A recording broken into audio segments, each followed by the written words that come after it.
జై భజరంగ బలి. కళింగ సామ్రాజ్యాన్ని కపిలవర్మ అనే రాజు పాలించేవాడు. అతని పాలనా కాలంలో చుట్టుపక్కల రాజ్యాల నుంచి ఎలాంటి ప్రమాదము ఉత్పన్నమవకపోవడంతో ప్రజలు శాంతియుతంగానే జీవించారు.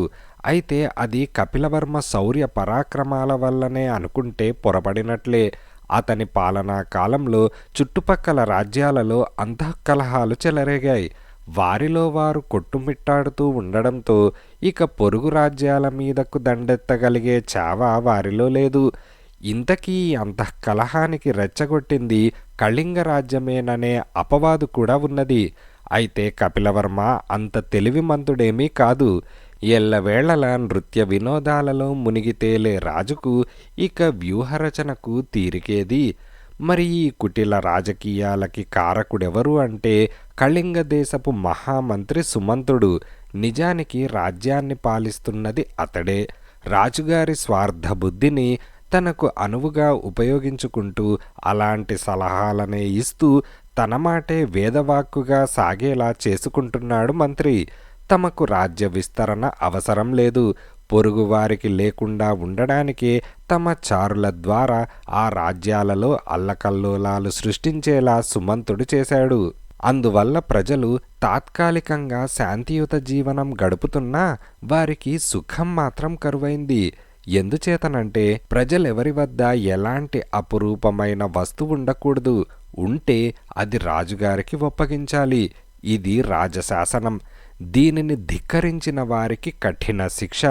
ఈ శాసనం చాటున మంత్రిగారి అస్మదీయులు ప్రజల నుంచి ధన కనక వస్తు వాహనాలను అధికారంగానే తస్కరించడం ప్రారంభించాడు. దాంతో ఇక ప్రజలకు సుఖమెక్కడిది? ఈ నేపథ్యంలో ఆ రాజధాని నగరం పొలిమేరల్లో నివసిస్తున్న యవనుడనే జాలరి చిన్నవానికి ఒకరోజు గోపాలపురం సమీపంలోని చేపలు పడుతూ ఉండగా ఒక అరుదైన అందమైన బంగారు చేప వలలో పడింది. కాంతులీనుతున్న ఆ చేపను చూసి తెగ ఆశ్చర్యపోయి తల్లికి ఆ వింత చూపాలని ఆతృతతో ఇంటిదారి పట్టాడు. యవనుడి బాల్యంలోనే అతని తండ్రి చేపల వేటలో చెలరేగిన తుఫానులో సముద్రానికి బలయ్యాడు. అప్పట్నుంచి తల్లే యవనుడికి తల్లి తండ్రి అయి అల్లారు ముద్దుగా పెంచుకుంటూ వచ్చింది. నూనూగు మీసాల నూతన యవనుడు చేపల వేటకు వెళ్ళిన మొదటి రోజు అదే. తల్లి కాంతిమతి ఆందోళన చెందుతూనే పంపించింది. ఆమె భయం చూసి యవనుడు నవ్వుకున్నాడు. నీకు తెలియదు నాన్న, సముద్రపు హోరు వింటే నా గుండెల్లో ఏదో భయం అని కొడుకును వెళ్లకుండా చేయడానికి కాంతిమతి ప్రయత్నించింది. యవనుడు ఆమెకు నచ్చజెబుతూ, నాకేం కాదమ్మా, నేను సముద్రపు బిడ్డనే కదా అని అన్నాడు. అలా వెళ్ళిన కొడుకు క్షేమంగా తిరిగి రావటంతో మహదానంద పడిపోతూ హారతి పళ్ళెంతో ఎదురు వచ్చింది కాంతిమతి. అమ్మా, నేనేం తెచ్చానో చెప్పు చూద్దాం అని సంచి వెనక్కు పట్టుకొని యవనుడన్నాడు. ఆ ఏముంది, ఏ కొర్రమీనో తెచ్చుంటావు అని కాంతిమతి అన్నది. కాదమ్మా అని యవనుడనగానే, మరి నక్షత్రాలా అని కాంతిమతి అన్నది. కాదమ్మా అని యవనుడన్నాడు. నా వల్ల కాదురా యవన, నువ్వే చెప్పు. పోనీ మత్స్యగ్రంథినేమైనా పట్టుకొచ్చావా ఏమిటి? నీకు పెళ్లి వయసు కూడా వచ్చిందాయే అని కాంతిమతి పరాచికమాడింది. అదిగో నీకు వేళాకోళమే. నాకేం దొరికిందో తెలుసా? నువ్వు చెప్పిన వాటన్నిటికంటే చాలా విలువైనది అని యవనుడన్నాడు. ఏంట్రా అది అని కాంతిమతి అనగానే, ఏంటో నువ్వే చూడు మరి అంటూ చేతిలో నుంచి నీటి సంచిని ఓ వెడల్పాటి గిన్నెలోకి బోర్లించాడు యవనుడు. అంతే, కాంతిమతి కళ్ళు జిగేలుమన్నాయి. ఎంత విడ్డూరం! తన 50 ఏళ్ల జీవితంలో తను అలాంటి చేపను చూసి ఉండలేదు. బంగారం పూత పూసినట్లున్నది ఆ చేప. యవన, నీకిదెక్కడ దొరికిందిరా అని కాంతిమతి విప్పారిన నేత్రాలతో ఆ చేపనే చూస్తూ అన్నది. గోపాలపురం సముద్రంలోనే దొరికిందమ్మా. వలవేసి గాలించినా ఎంతసేపటికి చేపపిల్ల దొరకలేదు. ఏం చెయ్యాలో తోచక ఏడుపొచ్చి ఇష్టదైవాన్ని స్మరిస్తూ వల విసిరాను. ఇదిగో ఇది పడింది అని యవనుడు నవ్వుతూ చెప్పాడు. అతని ఇష్టదైవం ఆంజనేయస్వామి. చిరంజీవి అయిన ఆంజనేయుడు తనకు తప్పక దర్శనమిస్తాడని యవనుడి నమ్మకం.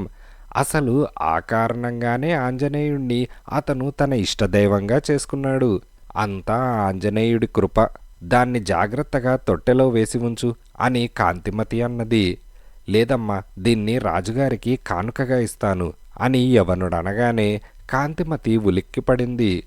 వద్దురా నాన్న, కోరి కొరివి తెచ్చుకున్నట్లే అవుతుంది. రాజుగారి సంగతి నీకు తెలియంది కాదుగా అని కాంతిమతి భయపడుతూ అన్నది. లేదమ్మా, రాజుగారు నాకు తప్పక బహుమతిస్తారు. ఆయన ఇలాంటిది చూసి ఉండరు కాబట్టి తప్పకుండా ఆయన నన్ను మెచ్చుకుంటారు. అదీగాక ఇలాంటి విలువైన వస్తువు దొరికినా అది తప్పక రాజుగారికి అప్పగించాలి కదా అని అన్నాడు. రాజు నిన్ను మెచ్చుకుంటాడన్న నమ్మకం నాకు లేదురా. అయినా దీన్ని గురించి నువ్వెవరికైనా చెప్పావా అని కాంతిమతి అడిగింది. లేదు, మొదట నీకు చూపించాలని దొరికిన వెంటనే పరిగెత్తుకొచ్చా అని యవనుడన్నాడు. మంచి పని చేశావు. వెంటనే దీన్ని తీసుకెళ్లి సముద్రంలో వదిలిపెట్టిరా అని ఆమె అన్నది. తను మొదటిసారి చేపల వేటకి వెళ్ళాడు. ఆ మొదటి రోజే ఇలాంటి అపురూపమైన చేప దొరికింది. అలాంటి దాన్ని ఇప్పుడు తిరిగి సముద్రం పాలు చేయడానికి యవనుడి మనస్సు అంగీకరించలేదు. లేదమ్మా, ఇది రాజుగారికి చెందాలి. దీనిని ఆయనకు సమర్పించి కానుకలతో వస్తాను చూడు అంటూ తల్లి ఎంత వారించినా వినకుండా యవనుడు బయలుదేరాడు. ఆ ఆంజనేయుడే నిన్ను కాపాడాల్రా అని కాంతిమతి ఇక చేసేది లేక అన్నది. అలా ఇంటి నుంచి బయలుదేరిన యవనుడు రాజప్రాసాదాన్ని చేరుకున్నాడు. అది రాజు కొలువు తీరి ఉన్న సమయం కాబట్టి వాడికి రాజప్రాసాదంలోకి ప్రవేశించడం ఏమంత కష్టం అవలేదు. ఆ సమయంలో సాధారణంగా పని పాట లేని ప్రజానీకం అక్కడ చేరి రాజు మంత్రి చెప్పే సుభాషితాలు వింటూ ఉంటారు. అవి ఎదుటివారు పాటించడానికే గాని తమకు కాదని వారిద్దరి అభిప్రాయం. సరిగ్గా ఆ సమయంలో యవనుడు సభా ప్రాంగణంలోకి ప్రవేశించాడు. అది తిన్నగా రాజు దృష్టిని ఆకట్టుకోవాలని ముందుకు దూసుకు వెళ్ళి నిల్చున్నాడు. అది గమనించిన కపిలవర్మ తన నీతి వాక్యాలు ఆపి యవనుణ్ణి ముందుకు రమ్మనమని సైగ చేశాడు. యవనుడు ప్రభువుకు తలవంచి నమస్కారం చేసి తనను తాను పరిచయం చేసుకొని తన వద్ద ఉన్న అపురూప చేప గురించి చెప్పాడు. ఏది ఏది ఏ అపురూపమైనదైనా సరే అది మాకే చెందాలి, తెలుసుగా. ఏది ఆ బంగారు చేప, నా బంగారు చేప అని కపిలవర్మ నాట్యపు చిందులు వేశాడు. తమకు సమర్పించుకుందామనే తీసుకొచ్చాను ప్రభు అంటూ యవనుడు ఆ బంగారు చేపగల చిన్న నీటి తొట్టెని రాజుగారి ముందుంచాడు. ఆ చేపను చూసి రాజు, ప్రజలు, మంత్రి విస్మయం చెందారు. సుమంతుడు కళ్ళు పెద్దవి చేసుకొని చూశాడు. ఇక రాజు సంగతి వేరే చెప్పనక్కర్లేదు. ఆనందంతో సింహాసనం మీద నుంచి ఎగిరి గంతేసి ఆ చేపను చేత్తో పట్టుకొని అద్భుతం, మహాద్భుతం అంటూ కపిలవర్మ అరిచాడు. యవనుడు సంతృప్తిగా తనకు దక్కబోయే సంభావాల గురించి ఎదురుచూస్తూ ఉన్నాడు. మంత్రి సుమంత, ఇలాంటి చేపను ఎక్కడైనా చూశావా అని అన్నాడు. లేదు ప్రభు అని సుమంతుడు ఆ చేపను ఎప్పుడెప్పుడు కాజేద్దామా అని చూస్తున్నవాడిలా మొహం పెడుతూ అన్నాడు. ఏ రాజ్యంలో అయినా ఉన్నట్లు విన్నావా అని కపిలవర్మ అడిగాడు. లేదు ప్రభు అని సుమంతుడన్నాడు. హహా, అయితే మన వద్దనే ఉన్నదన్నమాట ఇలాంటిది. నీకేం కావాలో కోరుకో అని రాజు యవనుడి వైపు తిరిగి అన్నాడు. మంత్రి ఉలిక్కిపడ్డాడు. అంతకంటే ప్రజలు ఆశ్చర్యపోయారు. ఎందుకంటే రాజుగారేమిటి, నీకేం కావాలో కోరుకో అనడమేమిటి అని వాళ్ళనుకున్నారు. కపిలవర్మకి చాలా అరుదుగా అలాంటి బుద్ధి పుడుతూ ఉంటుంది. అయితే అది ఒకసారి దాదాపు కొంప ముంచినంత పని చేస్తున్నదని మంత్రికి తెలుసు. పని పాట లేకుండా కొలువుకు వచ్చే ప్రజానికానికి ఏం తెలుసు? ఒకసారి పొరుగు దేశం నుంచి వచ్చిన ఒక నాట్యరాణి ఆమె చేసిన నృత్యానికి, అందానికి రాజు ముగ్ధుడై ఇలాగే ఏం కావాలో కోరుకో అని అన్నాడు. అంతే, ఆ నర్తకి ఠపీమని మహారాజా, మీరు నాట్యం చేస్తే చూడాలని ఉన్నది అని అన్నది. దాంతో కపిలవర్మ ముసిముసి నవ్వులు నవ్వుకుంటూ నాట్యం చేశాడు. అది చూసిన జనం మంత్రితో సహా వారం రోజుల పాటు తలపోటు, భయం, జ్వరం. అంతకన్నా ఆమె సింహాసనం కోరినా బాగుండేదని ప్రజలు భావించారు. ఆ సంగతి గుర్తొచ్చి మంత్రి కంగారుగా, మహారాజా, ఈ బంగారు చేప మీకు వచ్చి ఉండవచ్చుగాక, కాని అంత మాత్రం చేత నీకేం కావాలో కోరుకో అని అలాంటి అతిపెద్ద పదజాలం ఈ అర్భకుడి మీద ప్రయోగించడం సబబు కాదు అని మంత్రి సుమంతుడన్నాడు. అయితే అతనికి కానుకలిచ్చి పంపండి అని కపిలవర్మ బంగారు చేపను చూసుకొని మురిసిపోతూ అన్నాడు. యవనుడు ఆశగా కోశాధికారి వైపు చూశాడు.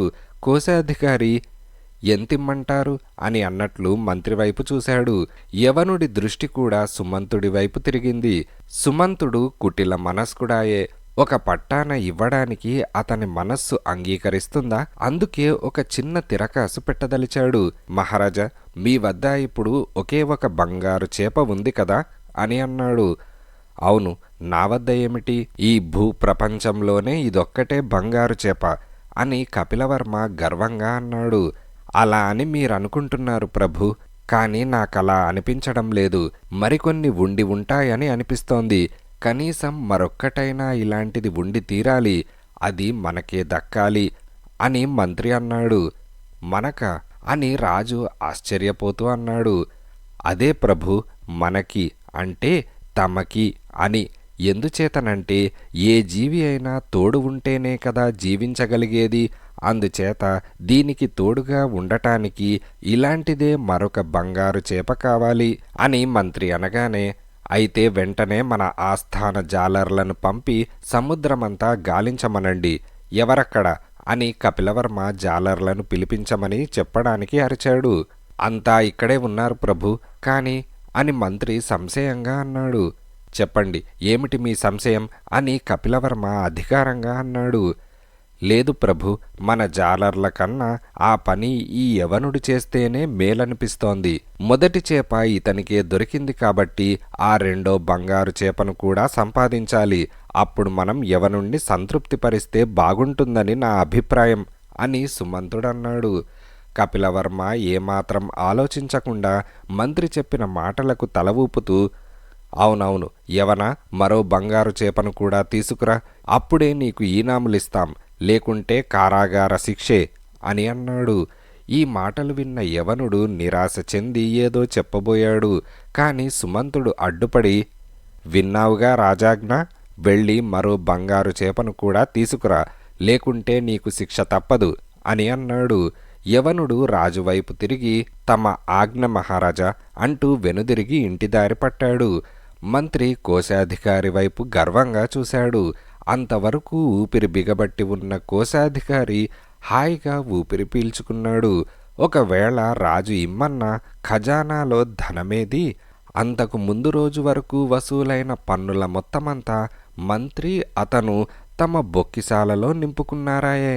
అయితే మొహం వేళ్లాడేసుకుని ఇంటికి తిరిగొచ్చిన కొడుకును చూసి కాంతిమతి కంగారుపడి, ఏరా నాయనా, ఏం జరిగింది? రాజుగారు ఏమన్నారు? నేను చెప్పలే, అక్కడికి పోకురా, ప్రమాదంలో పడతావని. ఏమన్నారు అని అడిగింది. యవనుడు జరిగిందంతా చెప్పాడు. ఆ మంత్రి తిరకాసు పెట్టకుండా ఉంటే ఈ పాటికి నీ ఒళ్ళో కనకరాసులు కురిసి ఉండేవి అని యవనుడు నిరాశతో అన్నాడు. పిచ్చివాడా, ఆ మంత్రి ఎంతో ఆ రాజు అంతే. నిజానికి రాజుకు తగ్గ మంత్రి. నీకు కానుకలిమ్మని రాజు చెప్పినా, ఒకవేళ మంత్రి దాన్ని అమలుపరిచినా నీకు వారిచ్చేది ఇప్పుడు కొత్తగా నీలాంటి వారి కోసమే ప్రవేశపెట్టిన రాగి కాణిలే. అంతేగాని వరహాలు కుమ్మరిస్తారనుకోవడం నీ అమాయకత్వంరా. అందుకే నేను ముందే చెప్పాను, రాజుగారి వద్దకు వెళ్ళకురా అని. విన్నావు కాదు, ఇంకా నయం, నీకు అపకారం చేయకుండా విడిచిపెట్టారు, అంతే చాలు అని అన్నది. అదేం కాదులే అమ్మా, అలాంటిదే మరొకటి కావాలట, లేకపోతే నాకు కారాగార శిక్ష తప్పదట అని యవనుడు విచారంగా అన్నాడు. కాంతిమతి నెత్తి నోరు బాదుకున్నది. చెప్పిన మాట వినకుండా చేటు తెచ్చిపెట్టుకున్నావు కదరా అని ఎంతో బాధపడుతూ అన్నది. ఏం చేస్తాం, రాజాజ్ఞ పాటించాల్సిందేగా అంటూ యవనుడు బయలుదేరాడు. భోంచేసి వెళ్ళరా అని తల్లి అన్నది. నేను మరో బంగారు చేపతో వచ్చాకనే అన్నం నీళ్లు అని యవనుడు పట్టుదలగా అన్నాడు. అయ్యో, ఆ ఆంజనేయుడే వీణ్ణి కాపాడాలి అని కాంతిమతి మనసులో అనుకున్నది. యవనుడు తిరిగి సముద్రపు టొడ్డుకు వెళ్ళాడు. పడవ మీద తన జాలరి వలతో 2 రోజులు గాలించిన వాడికి ఆ బంగారు చేప దొరకలేదు. చివరికి విసుగెత్తిన అతను సముద్రం మధ్యలోని ఒక చిన్న దీవిలో కూర్చొని తన దుస్థితికి చింతిస్తూ తన ఇష్టదైవాన్ని స్మరించాడు. ఆంజనేయ, మానవ ప్రయత్నం చేశాను, ఇక నీవే దిక్కు. నీ భక్తుణ్ణి కారాగారం పాలు చేస్తావో, కానుకలు వచ్చేలా చేస్తావో నీదే బాధ్యత.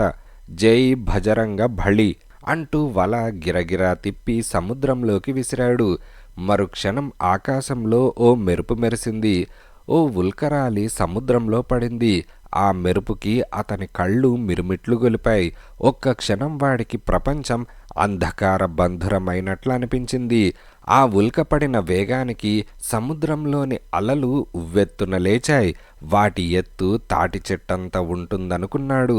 ఆ కెరటాలు దీవిని ముంచేస్తాయేమోనన్న భయము అతనికి కలిగింది. అయితే అవి ఎలాంటి సంక్షోభాన్ని కలిగించకుండానే అంతెత్తున లేచిన అలలు సముద్ర గర్భంలో కలిసిపోయాయి. యవనుడికి ఆశ్చర్యం కలిగించిన విషయం ఏమిటంటే అంత అలజడిలోనూ వాడి చేతిలోని వల పట్టు తప్పలేదు. మరికొన్ని క్షణాల్లో ప్రశాంతత ఆ ప్రదేశంలో ఆవరించింది. యవనుడి వల బరువెక్కినట్లనిపించింది.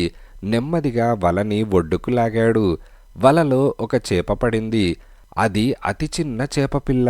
మరి ఇంత బరువుగా ఉందేమిటా అని క్షణకాలం ఆశ్చర్యపోయాడు. అంతలోనే ఆ బరువు నీటిలో తడిసిన వలది కావచ్చుననిపించి నవ్వుకున్నాడు. కాని అతని మొహం మీద నవ్వు క్షణాల్లోనే మాయమైంది. ఆ చేప మామూలుగా అన్ని చేపల్లాగే వెండి రంగులో ఉన్నది. కాని వాడికి కావాల్సింది సువర్ణ రంగు చేపాయే. నిరాశగా ఆ చేపని చేతుల్లోకి తీసుకొని నీటిలోకి విసరబోయాడు. అంతలోనే ఓ అద్భుతం జరిగింది. ఆ చేప రంగు క్రమక్రమంగా బంగారు రంగులోకి మారిపోయింది. ఇప్పుడు వాడి చేతిలో మరో బంగారు చేపపిల్ల. ఆనందంతో యవనుడు జై భజరంగ భళి అని అరిచాడు. అంతలో వాడికో సందేహం కలిగింది. కొంపదీసి ఆ చేపపిల్ల మళ్ళీ మామూలు రంగులోకి మారిపోదు కదా. ఇలా అనుకోగానే ఎక్కడో ఏదో అదృశ్య శక్తి, లేదు మానవ, ఇది నీ ఇష్టదైవ సంకల్పం అన్నట్లు వినిపించింది. ఆహా ఆంజనేయ, నన్ను ధన్యుణ్ణి చేశావు స్వామి అని యవనుడనుకున్నాడు. వాడు నేరుగా ఆ చేపతో సహా రాజమందిరానికి వెళ్ళాడు. ఆ సమయంలో రాజు కొలువుతీరి లేడు. విలాస మందిరంలో మంత్రి సామంతులు కూడా విశ్రాంతి తీసుకుంటున్నారు. యవనుడు కాపలా భటునితో తన గురించి చెప్పుకున్నాడు. ఆ భటుడు కొలువులో యవనుణ్ణి చూసి ఉన్నాడు కాబట్టి రాజుగారికి యవనుడి రాకను తెలియబరిచాడు. రాజమందిరంలోకి ప్రవేశించిన యవనుడికి కళ్ళు చెదిరిపోయాయి. తనెన్నడైనా అలాంటి భవంతిలో నివసించగలడా అని వాడికి అనిపించింది. తన పూరి గుడిసే, తనలాంటి వేలాది మంది రోజువారీ జీవితం వాడి కళ్ల ముందు కదలాడింది. దేవుని సృష్టిలో మానవులందరూ సమానమేనని తన తల్లి చెప్పిన వాక్యాలు వాడికి జ్ఞాపకం వచ్చాయి. మరి అందరూ సమానమే అయినప్పుడు అందరూ ఇలాంటి మంచి ఇళ్లలోనే ఉండాలి కదా. మరి తామెందుకు గుడిసెలో ఉంటున్నారో వాడికి అర్థం కాలేదు. నేనే రాజునైతే అందరికీ మంచి ఇళ్ళు కట్టిస్తాను అని అనుకున్నాడు. రాజమందిరమంతా కలయజూస్తూ ఆలోచనల్లో పడిన యవనుణ్ణి చూసి, చేపకి బదులు ఈ మందిరం కోరతావేమిటి అని మంత్రి హాస్యమాడాడు. సుమంతుడు సామంతులు పగలబడి నవ్వారు. ఏది నా బంగారు చేప, తెచ్చావా ఏది అని రాజు ఆతృతగా అడిగాడు. తెచ్చాను ప్రభు, అతి కష్టం మీద ఆంజనేయ స్వామి దయవల్ల దొరికింది. అది విఘాత దీవి వద్ద అని యవనుడు తను తెచ్చిన చేపని రాజుగారికి సమర్పిస్తూ అన్నాడు. విఘాత దీవికి ఒంటరిగా వెళ్ళావా అని మంత్రి నిర్ఘాంతపోతూ అడిగాడు. అది నిర్మానుష్యమైన దీవి, అక్కడ దెయ్యాలు సంచరిస్తుంటాయని వినికిడి. ఆ దీవిలో 2 రోజులు యవనుడు గడిపాడని తెలిసాక మంత్రి సామంతులు మరింత ఆశ్చర్యపోయారు. యవనుడు జరిగిందంతా వారికి పూసగుచ్చినట్లు చెప్పాడు. వీడెవడో సామాన్యుడు కాదు అని రాజు మంత్రి అనుకున్నారు. మొత్తానికి కారాగార శిక్ష తప్పించుకున్నావు అని మంత్రి అన్నాడు. అంతేకాదు, ఇప్పుడు మనం వీడికి కానుకలివ్వాలి అని రాజు మంత్రి వైపు చూస్తూ అన్నాడు. అవును మరి, ఇవ్వాలి కదా అని మంత్రి నవ్వుతూ అన్నాడు. యవనుడు సంతోషంగా కోశాధికారి కోసం చుట్టూ చూశాడు. అతను కనిపించలేదు. సెలవులో ఉన్నాడేమో, ఎన్నాళ్ళు సెలవుంటారో అని భయపడ్డాడు. అయితే వాడు భయపడినట్లుగా కోశాధికారి సెలవులో లేడు, కొలువులోనే ఉన్నాడు. కోశాధికారిని పిలిపించండి అని రాజు అన్నాడు. ఆగండి మహారాజా అని మంత్రి అన్నాడు. మళ్ళీ ఏం తిరకాసు పెడతాడో, ఆ కాసులు రాలకుండా ఈ మంత్రి పుంగవుడు అని యవనుడు అనుకొని భయంగా అతని వైపు చూశాడు. సామంతులు ఈ వేడుకను తిలకిస్తున్నారు. రాజు మంత్రి వైపు చూశాడు. మలుపు తిప్పుతా, మెలిక పెడతా అన్నట్లు మంత్రి నవ్వాడు. బంగారు చేప తెచ్చానుగా, నా కానుకలు నాకిప్పించండి, మా అమ్మ నా కోసం బెంగ పెట్టుకుని ఉంటుంది, నేను వెళ్ళాలి అని యవనుడన్నాడు. వెళ్దూగాని యవన, ఒక చిన్న చిక్కు తెచ్చిపెట్టావురా అని మంత్రి అన్నాడు. నేను చేపను తెచ్చిపెట్టాను గాని చిక్కెక్కడ తెచ్చిపెట్టాను అని యవనుడన్నాడు.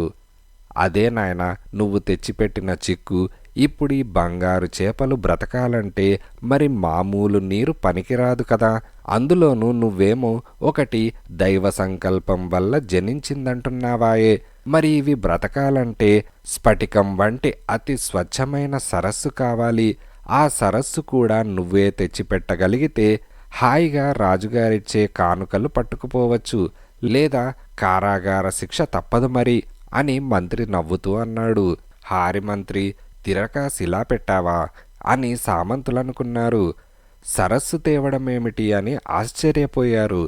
మంత్రి తెలివికి రాజు కపిలవర్మ ముసిముసి నవ్వును నవ్వుకున్నాడు. యవనుడు దీనంగా రాజువైపు చూశాడు. అమాత్యుల వారు సెలవిచ్చినట్లే స్ఫటికము వంటి మంచినీరు కల సరస్సు కూడా తెచ్చివ్వు. మరి బంగారు చేపలు బ్రతకాలి కదా, అవి బ్రతికితేనే కదా నువ్వు బతికేది అని రాజు తన హాస్యానికి తనే బిగ్గరగా నవ్వుతూ అన్నాడు. మంచినీరు తేగలనేమో గాని సరస్సును నేనెక్కడ తేగలను ప్రభూ, అదేమన్నా మోసుకు వచ్చే వస్తువా అని యవనుడు బాధగా అన్నాడు. అధిక ప్రసంగం కట్టిబెట్టు, రాజాజ్ఞ పాటించవలసిందే. ఏదో దైవ సంకల్పం అన్నావు కదా, దాంతో సృష్టించు అని రాజు అన్నాడు. యవనుడు దీనంగా మందిరంలోని అందరి వైపు చూశాడు. రాజు మంత్రి ఒకరివైపు ఒకరు చూసుకొని నవ్వుకుంటున్నారు. సామంతులు దిక్కులు చూస్తూ కూర్చున్నారు. వెళ్ళు, వెళ్ళి సరస్సుతో తిరిగిరా, లేకుంటే నీకు తిప్పలు తప్పవు అని మంత్రి అన్నాడు. యవనుడు తన కర్మకు తనన్ని తాను నిందించుకుంటూ ఇంటిదారి పట్టాడు. ఇంటికి తిరిగొచ్చిన కొడుకును చూసి కాంతిమతి పరమానంద భరితురాలైంది. అతని ద్వారా జరిగిందంతా తెలుసుకొని, నేను చెప్పాను కదరా, అప్పుడే ఆ బంగారు చేపను సముద్రంలో వదిలి ఉంటే నీకిన్ని తిప్పలు ఉండేవి కావుగా. సరస్సెలా తెస్తావురా, వాళ్ళు కాసులు ఎగనామం వేయడానికి పన్నిన పన్నాగం కాకపోతే అది నీ వల్ల కాదుగాని ఈ ఊరొదిలి వెళ్ళిపోదాం పదరా అని కాంతిమతి అన్నది. ఈ రాజ్యంలో ఎక్కడున్నా నన్ను పట్టి బంధించగలుగుతాడు రాజు, అది ఆత్మహత్య అవుతుంది అని యవనుడు బాధతో అన్నాడు. పోనీ నేను వెళ్ళి బ్రతిమలాడనా, మాకు కానుకలొద్దు, నా కొడుకును నాకు దక్కించమని అని కాంతిమతి అనగానే, వద్దమ్మా, రాజు చాలా మూర్ఖుడు, ఆ మంత్రి ఇంకా మూర్ఖుడు, నిన్ను బంధించినా బంధిస్తాడు, నా తిప్పలేవో నేను పడతా, నువ్వు ఆయన కంట పడవద్దు, ఆకలిగా ఉంది, కాస్త అన్నం పెట్టమ్మా అని యవనుడన్నాడు. కాంతిమతి మాతృహృదయం తల్లడిల్లిపోయింది. ఆవురావురుమని అన్నం తింటున్న కొడుకును చూస్తూ, మనకి కష్టాలొద్దురా, హాయిగా నిన్నో ఇంటివాణ్ణి చేసి ఆ బాధ్యత తీర్చుకుందామని నేను చూస్తుంటే అని కాంతిమతి అంటూ ఉండగానే, వస్తుందిలే అమ్మా, ఏ రాజకుమార్తో నీకు కోడలుగా వస్తుంది అని యవనుడు తల్లితో పరాచికమాడాడు. ఏమో, నీ జాతకం ఎలా ఉందో ఎవరికి తెలుసు అని కాంతిమతి అనుకున్నది. అమ్మ, ఆ ఆంజనేయ స్వామి నన్నూరికే పరీక్షిస్తున్నాడంటావా, ఏదో ఉంటుందిలే అని తల్లికి ధైర్యం చెప్తున్నట్లుగా యవనుడన్నాడు. అప్పుడే ప్రయాణమయ్యావేమిటి అని ఈ తల్లి అడిగింది. అనుకున్న కార్యం సాధించేదాకా ఎలాగో నిద్రపట్టదు, ఆ సరస్సేదో తేవడానికి ప్రయత్నిస్తా అని యవనుడన్నాడు. అయ్యే పనైతే అనుకోవచ్చు, కాని పనికి పోతానంటావేమిట్రా అని తల్లి అన్నది. అమ్మ, నన్ను ఆశీర్వదించి పంపు అని యవనుడన్నాడు. ఆ ఆంజనేయ స్వామి నిన్ను తప్పక కాపాడుతాడు బాబు, క్షేమంగా వెళ్ళి లాభంగా రా అంటూ కాంతిమతి నాయనా, దారిలో తినడానికి ఏమైనా దొరుకుతాయో లేవో, ఈ అన్నం పట్టుకెళ్లరా అని కాంతిమతి మూట కట్టించింది. యవనుడు ఆ మూట భుజాన తగిలించుకొని బయలుదేరాడు. ఆ ఆంజనేయ స్వామే వీణ్ణి కాపాడాలి అని మరోసారి అనుకున్నది కాంతిమతి. అలా బయలుదేరిన యవనుడు కారడవి గుండా ప్రయాణం చేస్తున్నాడు. ఆ అడవి చివరన ఓ పర్వత శ్రేణి ఉన్నది. ఆ పర్వతాల నడుమ మానస సరోవరమంతటి స్వచ్ఛమైన మంచినీటి సరస్సు ఉన్నట్లు చాలామంది ఆ సరస్సు గురించి కథలు కథలుగా చెప్పుకోవడం అతను విన్నాడు. అయితే ఆ సరస్సును ఎలా తేగలడో వాడికి అంతుబట్టలేదు. అయినా ప్రయత్నం చేయాలన్నదే వాడికి తెలుసు. అలా నడిచి నడిచి అలసిపోయిన యవనుడు ఒక మర్రి చెట్టు కింద నడుం వాల్చాడు. వాడికి తెలియకుండానే మొద్దు నిద్ర పట్టింది. ఆ నిద్రలో వాడికి ఏదో స్వప్నంలా గోచరించింది. తెల్లటి గడ్డంతో తెల్లటి దుస్తులతో ఓ పండు ముసలి వాడికి ప్రత్యక్షమైనట్లనిపించింది. దాంతో చటుక్కున లేచి కూర్చున్నాడు. ఆశ్చర్యం! నిజంగానే ఎదురుగా తనకు కలలో సాక్షాత్కరించిన మూర్తే పండు ముదుసలి వృద్ధుడు. యవనుడు తెచ్చుకున్న మూట తెరిచి హాయిగా ఆ వృద్ధుడు భోజనం చేస్తున్నాడు. ఆ ముసలి వ్యక్తి వైపు ఆశ్చర్యంగా చూస్తూ, ఎవరు మీరు? ఈ అడవిలో ఏం చేస్తున్నారు? అయినా ఇలా దొంగతనంగా నా అన్నం తినేయడం మీ వంటి పెద్దలకు సబబేనా అని యవనుడడిగాడు. ఆ వృద్ధుడు యవనుడికి సమాధానం చెప్పకుండా శుభ్రంగా ఆరగించడంలో నిమగ్నుడైపోయాడు. యవనుడికి ఒళ్ళు మండిపోయింది. అతని వద్ద నుంచి ఆ మూట లాగేసుకోబోయాడు. అప్పటికే ఆ వృద్ధుడు 3 పూట్లకు సరిపోయిన అన్నమంతా ఒక్కసారిగా భుజించేశాడు. భుజించి తృప్తిగా త్రేంచి తాపీగా, నీ పేరు యవనుడు కదా అని అన్నాడు. యవనుడికి ఈసారి మరింత ఆశ్చర్యపోవడం వంతైంది. అతనికి తన పేరెలా తెలిసిందా అని అదే మాట అడిగాడు. భలేవాడివే, ఈ భూప్రపంచంలో సర్వము నాకు తెలుసు. ఈ తరవాణి అన్నం తిన్నందుకు నువ్వు బాధపడుతున్నావు గాని ఇలాంటిది తిని కొన్ని 100 సంవత్సరాలైంది తెలుసా? అందుకే కనిపించగానే ఆరగించేశా అని ఆ వృద్ధుడన్నాడు. 100 సంవత్సరాల అంటే మీ వయస్సు అని యవనుడు సందేహంగా అడిగాడు. ఏమో, ఈ భూమి వయస్సెంత అంటే చెప్పగలవా? ఈ వ్యర్థ సంభాషణలెందుకుగాని నీ అన్నం తిన్నాను కాబట్టి నీకేం కావాలో కోరుకో, ఇస్తాను అని వృద్ధుడన్నాడు. అన్నీ తెలుసంటున్నావు కదా, నాకేం కావాలో కనుక్కోలేవా అని యవనుడన్నాడు. వరమనేది అడిగితేనే ఇచ్చేది అని ఆ వృద్ధుడన్నాడు. అంతటి మహానుభావుడివా? వరమిస్తాడట వరం. మహా ఉంటే 80 ఏళ్లుంటాయి, 100 సంవత్సరాల వయస్సట. నీ పోరు పడలేక నీ కుమారులు నిన్నీ అడవి పాలు చేసుంటారు అని యవనుడన్నాడు. నాయనా, మనమింకా ద్వాపరయుగంలోనే ఉన్నాం. నువ్వు చెప్పేది జరుగుతుంది. పిల్లలు తల్లిదండ్రుల్ని విడిచిపెట్టడం అనేది ఎప్పుడు తెలుసా? రానున్న యుగం, అదే కలియుగంలో. నీ రుణం తీర్చుకోవడానికి ఏదో ఒకటి కోరుకో అని వృద్ధుడన్నాడు. సరే, ఇంతగా చెబుతున్నావు కాబట్టి అది చూద్దాం అంటూ తనకు బంగారు చేప దొరకడం దగ్గర్నుంచి అంతవరకు జరిగిందంతా పూసగుచ్చినట్లు చెప్పి, మరి నాకా మంచినీటి సరస్సు తెచ్చి పెట్టగలవా అని యవనుడడిగాడు. ఓ, అదేమంత కష్టమైన పని కాదు, కానీ నువ్వు జాగ్రత్త పడాల్సి ఉంటుంది. అయితే నీకు దక్కబోయే ఫలితం ముందు ఆ శ్రమ ఏమంత ఎక్కువ కాదు అని వృద్ధుడన్నాడు. యవనుడు ఆశగా చూస్తూ, పర్వాలేదు, అదెంత క్లిష్టమైన పనైనా చేస్తాను. ఆ సరస్సు నాకు కనిపించినా ఎలా మోసుకుపోగలనో అర్థం కావడం లేదు. ఆ మార్గం కూడా చెప్పి పుణ్యం కట్టుకోండి అని అన్నాడు. వాడు మొదటిసారిగా ఆ వృద్ధుడి మాటల్ని విశ్వసించడం ప్రారంభించాడు. అదిగో ఆ చెట్టు కొమ్మ విరుచు, దాన్ని ఊతకర్ర వల్లె పట్టుకొని ఆగ్నేయ మార్గంగా ఆమడ దూరం నడిచిపో. అక్కడొక పర్వత శ్రేణి కనిపిస్తుంది. ఆ శ్రేణిలో నీకు కనిపించిన మొదటి రాయిపై ఈ కర్రతో తాటించు. ఒక పర్వతాకారుడైన రాక్షసుడు ప్రత్యక్షమవుతాడు. వాడే నిన్ను పర్వత శ్రేణిపైనున్న మంచినీటి సరస్సు ఒడ్డుకు చేరుస్తాడు. అయితే వాడడిగిన ప్రశ్నలకు నువ్వు సరిగ్గా సమాధానం చెప్పగలగాలి. అలా చెప్పిన తర్వాత నిన్ను వాడు పర్వతం పైన ఉన్న సరస్సు వద్దకు చేరుస్తాడు కదా, అలా చేర్చిన తర్వాత ఆ సరస్సు ఒడ్డున ఉన్న ఒకే ఒక్క బాదాం చెట్టుకు గల ఒకే ఒక కాయ కోసి పట్టుకెళ్ళు. రాజమందిరం బయటనున్న ఖాళీ స్థలంలో ఈ బాదాం కాయ విసిరికొట్టు. ఆ ప్రదేశం స్వచ్ఛమైన నీటి సరస్సుగా మారిపోతుంది అంటూ ఆ వృద్ధుడు అంతర్ధానమయ్యాడు. యవనుడు ఇంకా అతని మాటలు జీర్ణం చేసుకోనేలేదు. ఆ మాయమైన వృద్ధుడి స్థలం ఉన్న వైపు అయోమయంగా యవనుడు చూశాడు. కాని అంతలోనే ఎవరో వెన్ను చరిచినట్లై కర్తవ్యం గుర్తుకు వచ్చింది.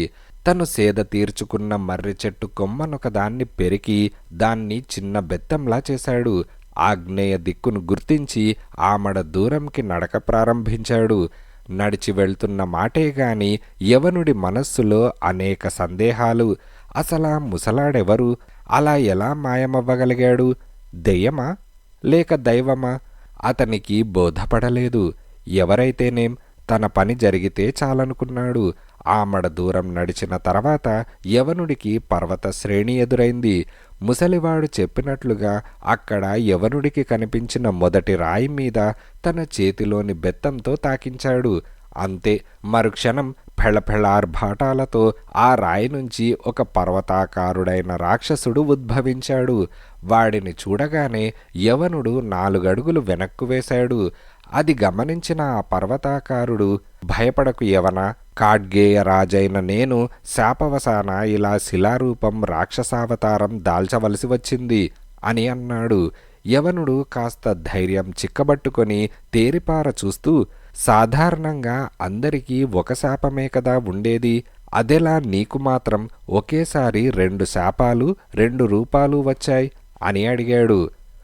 మంచి ప్రశ్న వేశావు బాలక. అసలు ప్రశ్న వేసే మనస్తత్వం గలవాడిని నేను. అలాంటి నన్నే ప్రశ్నించావంటే నువ్వు గట్టిపిండానివే. అయితే నీకు సమాధానం చెప్పే ముందు నేను వేసే 3 ప్రశ్నలకు సమాధానం చెప్పాలి అని పర్వతాకారంలో ఉన్న ఖాడ్గేయ రాజు అడిగాడు. ఆ విషయం ఆ వృద్ధుడు చెప్పి ఉండడం వల్ల యవనుడు అతని నుంచి ప్రశ్నలు ఎదుర్కోవడానికి సిద్ధంగానే ఉన్నాడు. అడుగు అని తల ఎగరేస్తూ యవనుడన్నాడు. నువ్వు జాలరివి కాబట్టి సముద్రం గురించిన ప్రశ్నలు వేస్తాను. మొదటి ప్రశ్న, నీలి సముద్రంలో ఎర్రరాయి వేస్తే ఏమవుతుంది? ఏ రంగులో ఉంటుంది అని అతననగానే, ఏమవుతుంది? తడుస్తుంది. తడిసినా ఎర్ర రంగులోనే ఉంటుంది అని అన్నాడు. భేష్, చేప ఎండలేదు ఎందుకని అని అనగానే, ఎండ లేదు గనక అని యవనుడన్నాడు. శభాష్. ఇక చివరి ప్రశ్న, ఈ ప్రపంచంలో 2 అత్యంత బుద్ధిహీనులెవరో చెప్పు అని అతననగానే, ఇలాంటి బుద్ధిలేని ప్రశ్నలు అడుగుతున్న నువ్వు, వాటికి సమాధానం చెబుతున్న నేను అని యవనుడు తడుముకోకుండా అన్నాడు. ఆహా, ఇన్నాళ్లకు నాకు శాప విమోచనం కలిగించే వీరుడు తారసిల్లాడు కదా అని పర్వతాకారుడు సంబరపడ్డాడు. ఇంతకీ ఈ ద్వంద్వ శాపాలు నీకు ఎలా కలిగాయి అని యవనుడు అడిగాడు. పర్వతాకారుడు అందుకు సమాధానం చెప్పకుండా వంగి యవనుణ్ణి తన భుజం మీద ఎక్కమన్నాడు. యవనుడు అతను చెప్పినట్లే చేసి, ఇంతకీ నా ప్రశ్నకు సమాధానం చెప్పలేదు అని అన్నాడు. ఇప్పటికే ఆలస్యమైంది. మనం అపరాహ్న వేళ లోపల అక్కడికి చేరుకోవాలి. సూర్యుడు సరిగ్గా సరస్సు నడిబొడ్డున మెరుస్తున్నప్పుడు నువ్వు చెట్టు మీద బాదంకాయ కొట్టాలి. కాబట్టి దారిలో నా కథ చెబుతాను అని ఖాడ్గేయ రాజన్నాడు. ఆ మాటలంటూనే అతను ఆకాశంలోకి లేచాడు. అతని భుజం మీద కూర్చున్న యవనుడికి అలా ప్రయాణం చేయడం సరదాగా ఉన్నది. ఆకాశంలో మేఘాల మాటున వారి ప్రయాణం సాగిపోతోంది. దారిలో ఆ పర్వతాకారుడు క్లుప్తంగా తన కథ ఇలా చెప్పాడు. కళింగ దేశానికి ఈశాన్య దిక్కున ఉన్న చిన్న ద్వీపకల్పం ఖాడ్గేయ రాజ్యం. దానికి రాజుని నేను. ఒకసారి 2 మునిపుంగవులు మా రాజ్యానికి విచ్చేశారు. ఒకరు దుర్వాసుడి వంశస్థులు యమకుపిత మహర్షి, రెండోవారు జమదగ్ని మనవడు ఆగ్నేశుడు. ఇద్దరికీ ఏకకాలంలో సపర్యలు చేయవలసి వచ్చింది. నేను భయపడినట్లుగానే అన్ని ఏర్పాట్లు చేసినా ఇద్దరి ఆగ్రహానికి గురి అయ్యాను. దాంతో యమకుపితుడు నన్ను రాయిగా మారిపోమ్మని శపించాడు. అది కళింగ దేశపు సరిహద్దుల్లో. ఆ తర్వాత అతగాడు ఆగ్నేయుడి వైపు చూసి నేను రాయిగా మారిపో అని అన్నాక ఇక నువ్వేం శపించగలవు అని సవాల్ చేశాడు. దాంతో ఆగ్నేయుడు యమకిపుతుడి శాపానికి విముక్తి ఇలా చెప్పాడు: ఒక జాలరి వీరుడి వల్ల ఖాడ్గేయునికి శాప విముక్తి కలుగుతుంది, కానీ ఆ వెంటనే అతడు పర్వతాకారుడిగా మారిపోతాడు అని తన వంతు శాపమిచ్చి గర్వంగా యమకుపితుడి వైపు చూశాడు. శాప విముక్తి మార్గం చెప్పినందుకు సంతోషించాలో మరో శాపం ఇచ్చినందుకు విచారించాలో తెలియక కొట్టుమిట్టాడుతున్న ఖాడ్గేయుణ్ణి చూసి ఆ తర్వాత ఆగ్నేయుడి వైపు తిరిగి నువ్విచ్చిన శాపానికి విముక్తి నేను చెప్పలేననుకున్నావా? ఏ జాలరి యువకుడి వల్ల నా శాపానికి విరుగుడు కలుగుతుందని చెప్పావో అదే యువకుడి అభీష్టం నెరవేర్చాక ఖాడ్గేయుడికి పర్వతాకారం నుంచి కూడా విముక్తి కలిగి మామూలు మనిషవుతాడు అని అన్నాడు. అది నా కథ. ఇన్నాళ్లకు నీ రాకతో నాకు శాప విముక్తి కలుగుతున్నది అంటూ సరస్సు ఒడ్డున దించాడు యవనుణ్ణి. సరిగ్గా అదే సమయానికి సూర్యుడు నడినెత్తికి వచ్చాడు. సూర్యబింబం స్వచ్ఛమైన స్ఫటికం వంటి ఆ సరస్సు నడిబొడ్డున మిలమిలా మెరుస్తోంది. అదిగో బాదాం చెట్టు అని ఖాడ్గేయుడు చూపించాడు.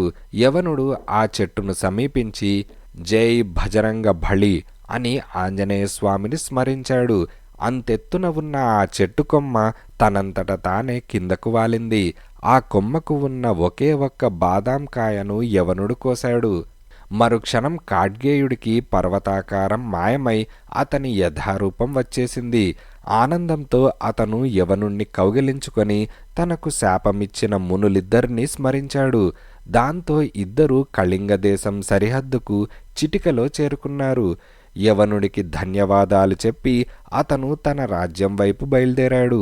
యవనుడు చేతిలో బాదాంకాయతో రాజమందిరం చేరుకున్నాడు.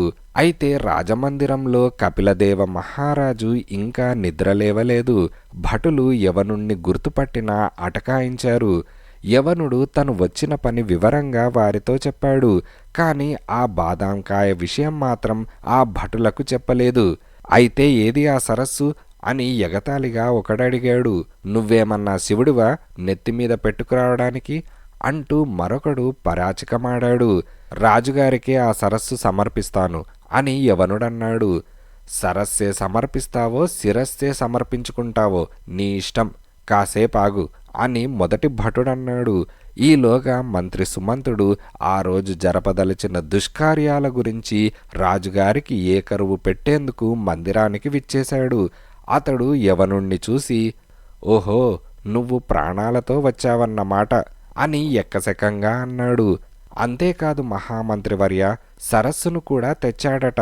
అయితే మహారాజుగారికే సమర్పిస్తాడట అని భటుడన్నాడు. యవన, ఆ సరస్సేదో ముందుగా మాకు చూపించు, మా తర్వాత రాజుగారు అని మంత్రి విర్రవీగాడు.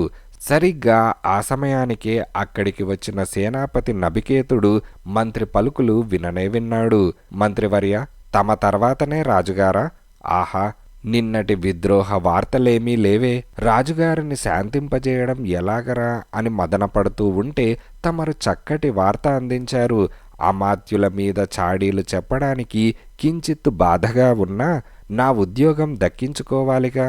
ఆహా, తమరి తర్వాతనే మహారాజుగారన్నమాట అంటూ సేనాపతి అశ్వం దిగి మందిరంలోకి ప్రవేశించబోయాడు.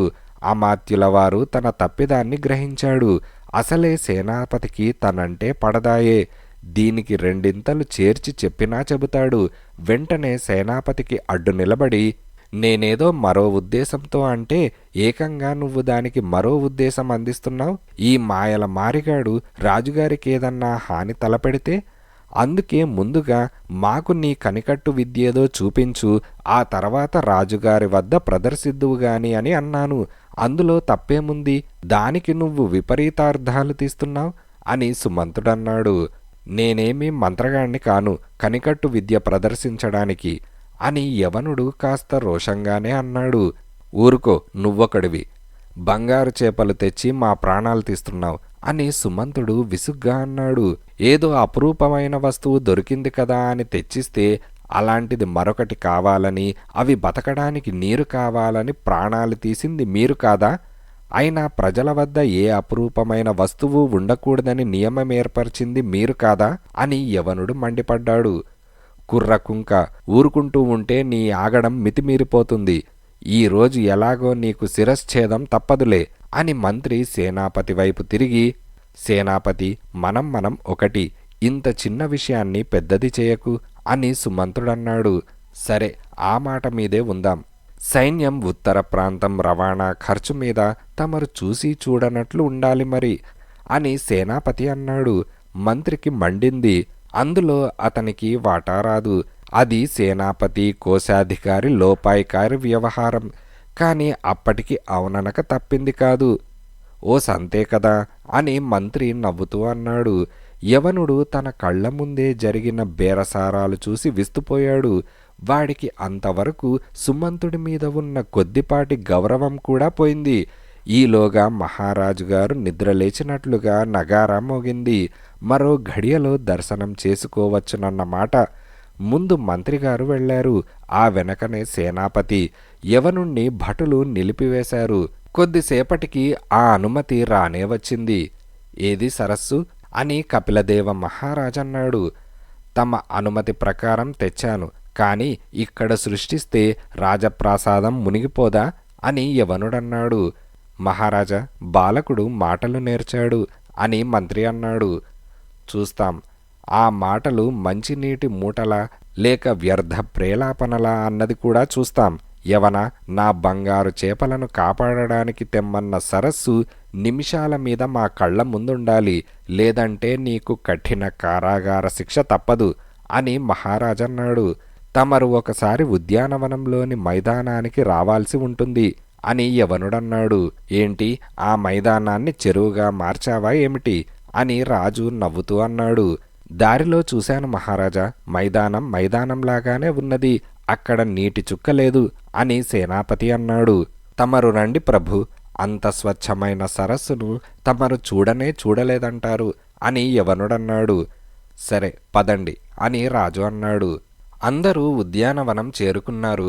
అక్కడ మైదానం యథాప్రకారం మైదానంలానే ఉన్నది.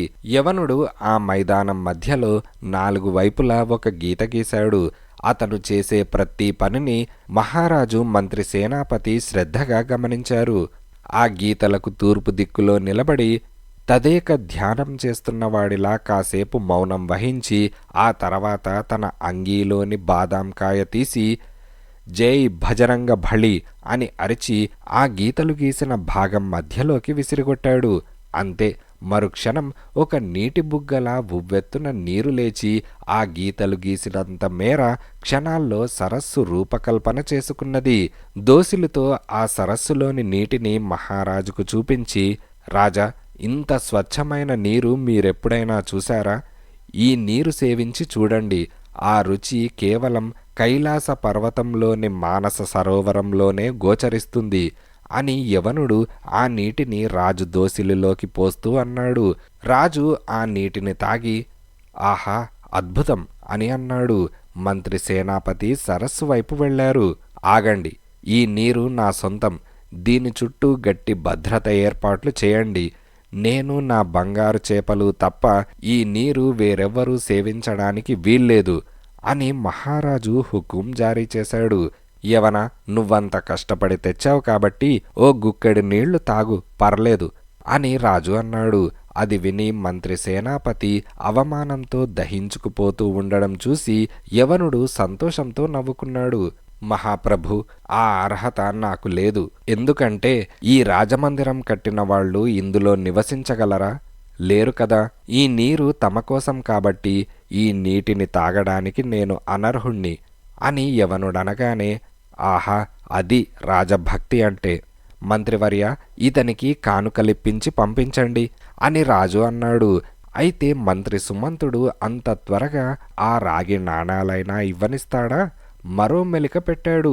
మహారాజా, ఈ సరస్సు ఒడ్డున తమరు ఆసీనులై ఈ ప్రకృతి రమణీయతను రోజులో కొంతసేపైనా తిలకిస్తే ఎంత బాగుండును, మనసుకు ఎంత ప్రశాంతంగా ఉంటుంది అని మంత్రి అన్నాడు. దానికేముంది, రోజు వాహ్యాళ్ళకి ఈ వైపు వస్తే సరి అని రాజు అన్నాడు. వస్తారు సరే, అలసట తీర్చుకునేందుకు ఇక్కడ ఓ కనకపు సింహాసనం ఉంటే ఎంత బావుంటుంది అని సుమంతుడన్నాడు. రాజు ఆ మాటకు పెడార్థం తీసుకొని కనకపు సింహాసనం మీద అంటే నీ ఉద్దేశం అని కోపంగా అన్నాడు. అయ్యయ్యో, తమరు నన్ను తప్పుగా అర్థం చేసుకుంటున్నారు ప్రభు. నేనన్నది ఇక్కడో బంగారు సింహాసనం ఉంటే తమ అంతస్తుకు తగినట్లుగా ఉంటుంది కదా అని సుమంతుడన్నాడు. అలా బంగారు సింహాసనమని సెలవివ్వండి. కనకపు అంటారేం? అయితే వెంటనే ఒకటి చేయించండి అని మహారాజన్నాడు. చేయించడం ఎందుకు ప్రభు? మన యవనుడితో చెప్తే చాలుగా. జై భజరంగ భళి అని సృష్టించేస్తాడు అని మంత్రి సుమంత్రుడన్నాడు. అవునవును యవన, ఏది జై భజరంగ భళి అని కనకపు చచ బంగారపు సింహాసనం తెచ్చేయి అని రాజు అన్నాడు.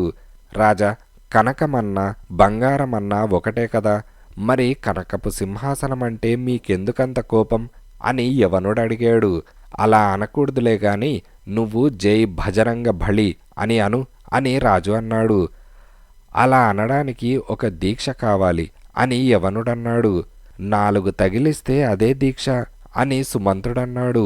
వద్దు వద్దు, రేపు ఉదయానికల్లా ఈ చోట సింహాసనం ఉండాలి, లేకుంటే నీకు ఈసారి కారాగార శిక్ష కాదు కాదు శిరశ్ఛేదమే అని రాజు అన్నాడు. మంత్రి సంతృప్తిగా నవ్వాడు. యవనుడి ఆశ నిరాశైంది. ఏ కానుక ఇచ్చినా తీసుకువెళ్ళి తల్లికి గర్వంగా చూపిద్దామనుకున్నాడు. కాని ఇప్పుడు మరో మతలబు తెచ్చిపెట్టాడు ఈ దుష్టమంత్రి. బంగారపు సింహాసనం నేనెక్కడ్నుంచి తేగలను రాజా అని యవనుడు దీనంగా అన్నాడు. బంగారు చేపలు ఈ సరస్సు ఎక్కడ్నుంచి తెచ్చావో అక్కడ్నుంచే అని సుమంత్రుడన్నాడు. యవనుడు భగవంతుడా అన్నట్లు దిగులుగా ఉండిపోయాడు. సేనాపతి, ఈ బాలకుణ్ణి పొలిమేరల్లో విడిచిపెట్టు అని మహారాజన్నాడు. చిత్తం మహాప్రభు అని సేనాపతి అన్నాడు. యవనుడు ఒళ్ళు మండి, మంత్రిగారు, ఈ బంగారు సింహాసనం తర్వాత ఏం తేవాలో ఇప్పుడే చెప్పేయండి అని అన్నాడు. ఇప్పటికింతే, ఆ తర్వాత ఏం కావాలో చెబుతాం అని మంత్రి అన్నాడు. తల్లి మాట విననందుకు తనన్ను తాను నిందించుకుంటూ సేనాపతి గుర్రంపై కూర్చొని యవనుడు పొలిమేర వైపు వెళ్ళాడు. అయితే యవనుణ్ణి సేనాపతి పొలిమేరల్లో విడిచిపెట్టి వెనుదిరగబోయాడు. యవనుడు అతన్నాపి, ఇదేమన్నా బాగున్నదా? నేనింటికి వెళ్ళి 4 రోజులైంది. మా అమ్మ బెంగ పెట్టుకొని ఉంటుంది. కనీసం ఇంటి వద్ద దించవచ్చు కదా, ఇక్కడికి సమీపంలోనే మా ఇల్లు అని అన్నాడు. ఆ విషయం నువ్వు రాజుగారి వద్దే చెప్పి ఉండాలి. ఆయన నిన్నిక్కడ దింపమన్నారు. అది నా అంతటి మహాసైన్యాధ్యక్షుణ్ణి.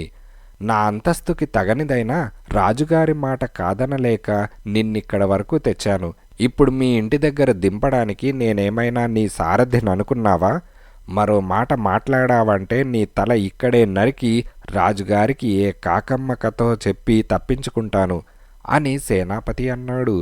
యవనుడు చిరునవ్వు నవ్వుతూ, ఆ పని చెయ్యి, ఆ బంగారు సింహాసనం ఎక్కడుందో వెతికి తెచ్చే ప్రయాసన్నా తప్పుతుంది అని అన్నాడు.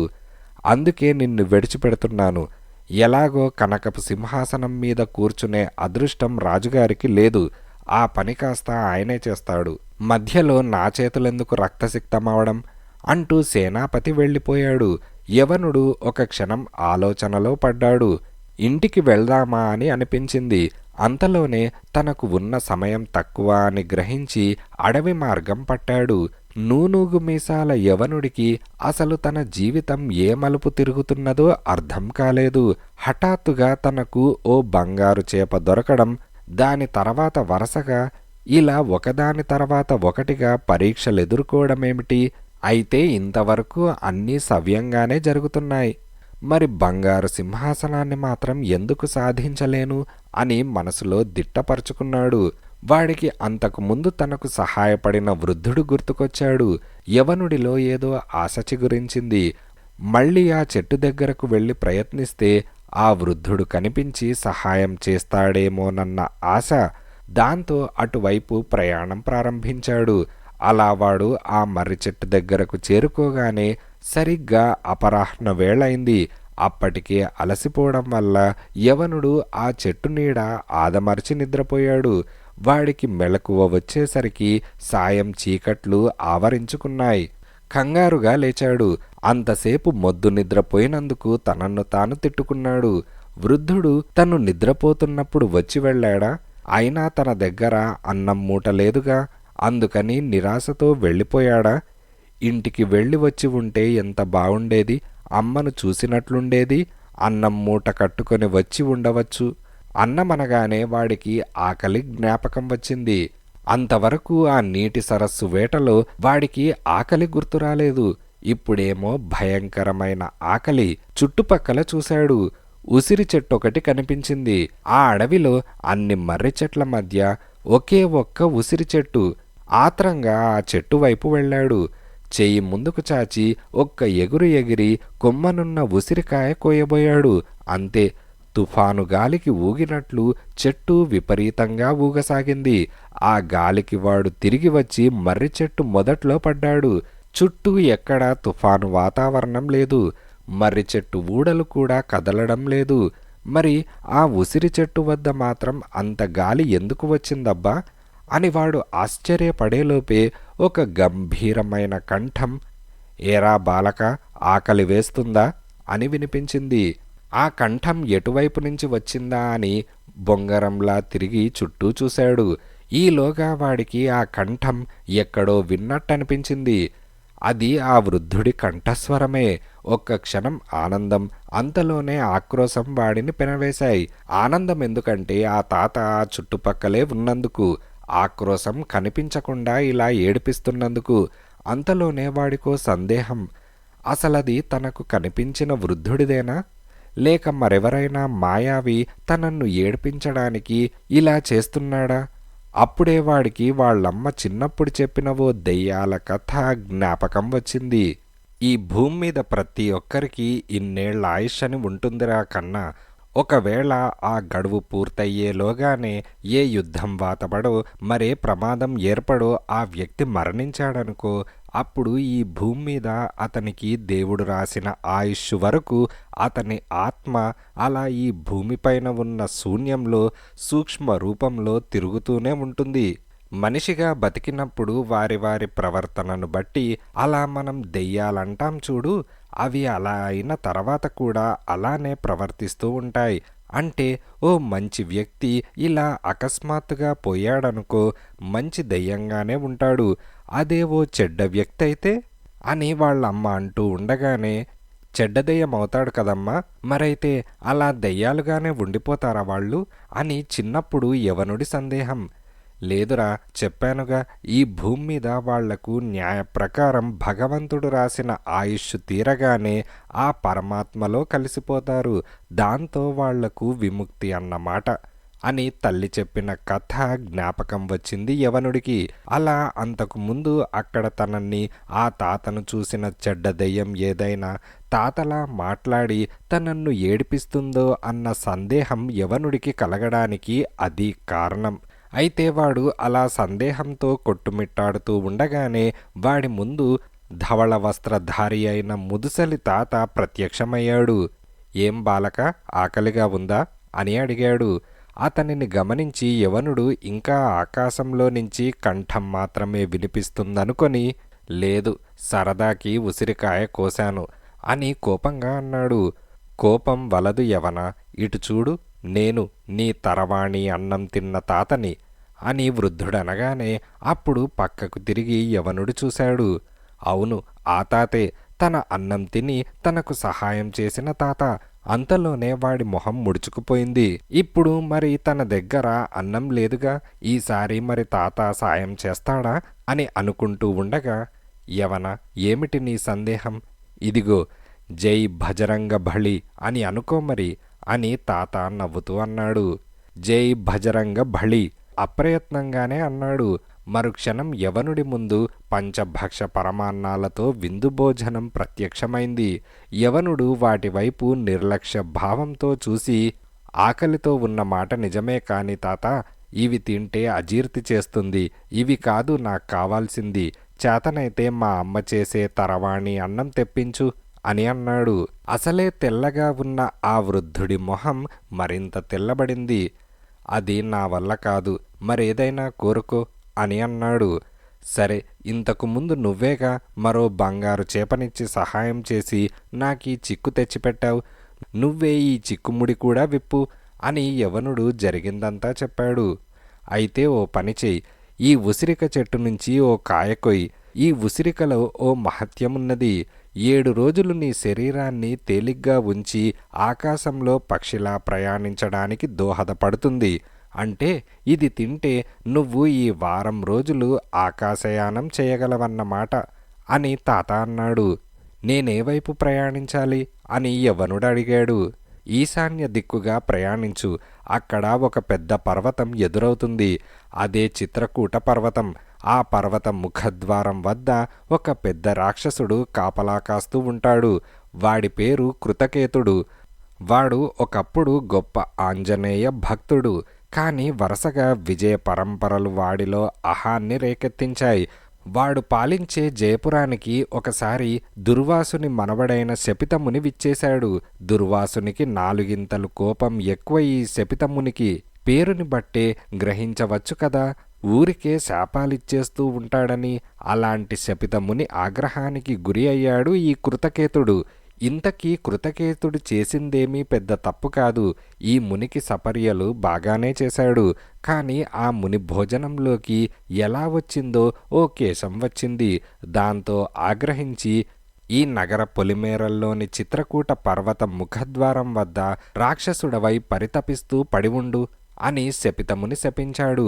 కృతకేతుడు అదిరిపడ్డాడు. ఇంత చిన్న విషయానికి ఇంత పెద్ద శిక్ష అని ప్రాధేయపడ్డాడు.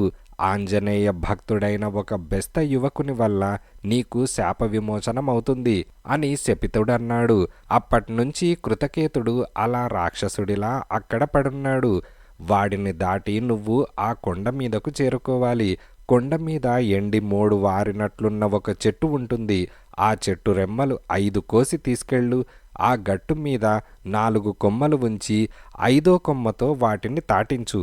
బంగారు సింహాసనం ఇట్టే ప్రత్యక్షమవుతుంది అని యవనుడు కృతజ్ఞతలు చెప్పే లోపల వృద్ధుడు అంతర్ధానమయ్యాడు. ఆ తాత ఎవరో తెలుసుకోనందుకు యవనుడు తనను తాను తిట్టుకొని అంతలో కర్తవ్యం గుర్తుకు వచ్చి ఉసిరికాయ ఆరగించాడు. అంతే, వాడి శరీరం క్రమక్రమంగా తేలిపోతున్నట్లుగా అనిపించసాగింది. ఆ విధంగా యవనుడు ఈశాన్య దిక్కుగా ప్రయాణించి చిత్రకూట పర్వతం చేరుకున్నాడు. సరిగ్గా ముఖద్వారంలో నుంచి లోపలికి అడుగు పెట్టబోయాడో లేదో ఒక్కసారిగా ఉరుము ఉరిమినట్లుగా పెద్ద శబ్దం వినిపించింది. అదిరిపడి ఒక్క అడుగు వెనక్కు వేశాడు. మరుక్షణం వాడి ముందు ఒక భీకర ఆకారం ప్రత్యక్షమైంది. ఈ అరుపులకు నేను భయపడను. లే, అడ్డులే. నేను ఈ కొండపైనున్న చెట్టు కొమ్మలు కోసుకోవాలి. దాంతో నాకు చాలా పని ఉన్నది. అడ్డులే అని యవనుడన్నాడు. అదంత సులభం కాదురా డింభక, ముందు నన్ను దాటి వెళ్ళు అంటూ ఆ ముఖద్వారమంతటా తన ఆకారాన్ని విస్తరింపజేశాడు కృతకేతుడు. ఆ ఉసిరిక మహత్తు వారం రోజులుంటుందని గడ్డం తాత చెప్పాడు కదా, కాబట్టి ఎగిరి ఆకాశ మార్గం గుండా చేరుకుంటేనో అని అనుకున్నాడు. కృతకేతుడు అది గ్రహించాడు. డింభక, ఈ ముఖద్వారం వద్ద నేనున్నంత వరకు నీ మహత్తులేవి పనిచేయవు. రా, ధైర్యముంటే నన్ను జయించి ముందుకు సాగు అని అన్నాడు. నిన్ను మట్టి కరిపించి మరీ సాగుతానురా ముందుకి అని యవనుడన్నాడు. కృతకేతుడు అందుకు బదులుగా ఒక వికటాట్టహాసం చేశాడు. ఆ నవ్వు ఆ పర్వత శ్రేణిలో ప్రతిధ్వనించింది. ఉఫ్ అని ఒక్క పెట్టున ఊదాడు. దాంతో యవనుడు అమాంతం వెనక్కు కొట్టుకుపోయాడు. అలా చాలా దూరం కొట్టుకుపోయి ఉండేవాడే గాని ముఖద్వారం ఆమడ దూరం వెళ్ళగానే వాడికి ఉసిరిక మహత్యం తిరిగి వచ్చింది. దాంతో గాలిలో తేలుతూ తిరిగి ఆ రాక్షసుడి దగ్గరకు వచ్చాడు. ఒక్కసారి నేను ఊపిరి పీల్చి వదిలితేనే ఆమడ దూరంలో పడ్డావు. ఇక నువ్వు ఈ పర్వతాన్ని ఎలా అధిరోహిస్తావురా డింభక? వెళ్ళు, వెళ్ళి చద్దిమూట పట్టుకెళ్ళి చెరువులో చేపలు పట్టుకో అంటూ రాక్షసుడు ఎద్దేవా చేశాడు. ఓరి వెర్రి రాక్షసుడా, నువ్వెంత గట్టిగా ఊదినా నేను వెళ్ళేది అంత దూరమే. మళ్ళీ మళ్ళీ నీ దగ్గరకు వస్తూనే ఉంటాను. అందుకు కారణమేమిటంటే నీ శక్తి అంతే. కాబట్టి నువ్వు నన్నేమీ ఎద్దేవా చేయనక్కర్లేదు. అసలు మరో ఘడియలో చావబోయే వాడివి, నీకెందుకు ఈ ప్రగల్భాలు అని యవనుడన్నాడు. ఆ హతమార్చేది నువ్వా నేనా తేల్చుకుందాం రా అంటూ అమాంతం యవనుణ్ణి తన పిడికిట్లో బంధించి నోటి దగ్గరకు తీసుకువచ్చాడు రాక్షసుడు. నిన్నిప్పుడు కరకరా నమిలి మింగేస్తాను చూడు అంటూ రాక్షసుడు నోరు పెద్దది చేస్తున్న సమయంలోనే అటుగా ఎగురుతున్న గరుడ పక్షి ఒకటి రాక్షసుడి చేతిలో ఉన్నది ఏ పసికందు అనుకొని నోట కరుచుకుపోవడానికి రాక్షసుడి నోటి దగ్గరకు ఎగురుతూ వచ్చింది. సరిగ్గా అప్పుడే రాక్షసుడు నోరు తెరవడంతో అది వాడి నోటిలోకి సరాసరి వెళ్ళిపోయింది. అనుకోని ఈ సంఘటనకు రాక్షసుడు బిత్తరపోయి క్షణకాలం గొంతుకు అడ్డం పడ్డ గరుడ పక్షి వల్ల గిజగిజలాడాడు. ఆ సమయంలో అతడి చేతి పట్టు తప్పింది. యవనుడు అంత ఎత్తు నుంచి కింద పడ్డాడు. అయితే వాడి అదృష్టం బావుండి బండరాతి మీద కాక మెత్తటి పచ్చిక మీద పడ్డాడు. గరుడ పక్షిని అమాంతం మింగి జీర్ణం చేసుకోవడానికి 5 గడియలు కూడా పట్టలేదా రాక్షసుడికి. వాడి దృష్టి మళ్ళీ యవనుడిపైకి మళ్ళింది. ఈలోగా యవనుడు లేచి నిల్చున్నాడు.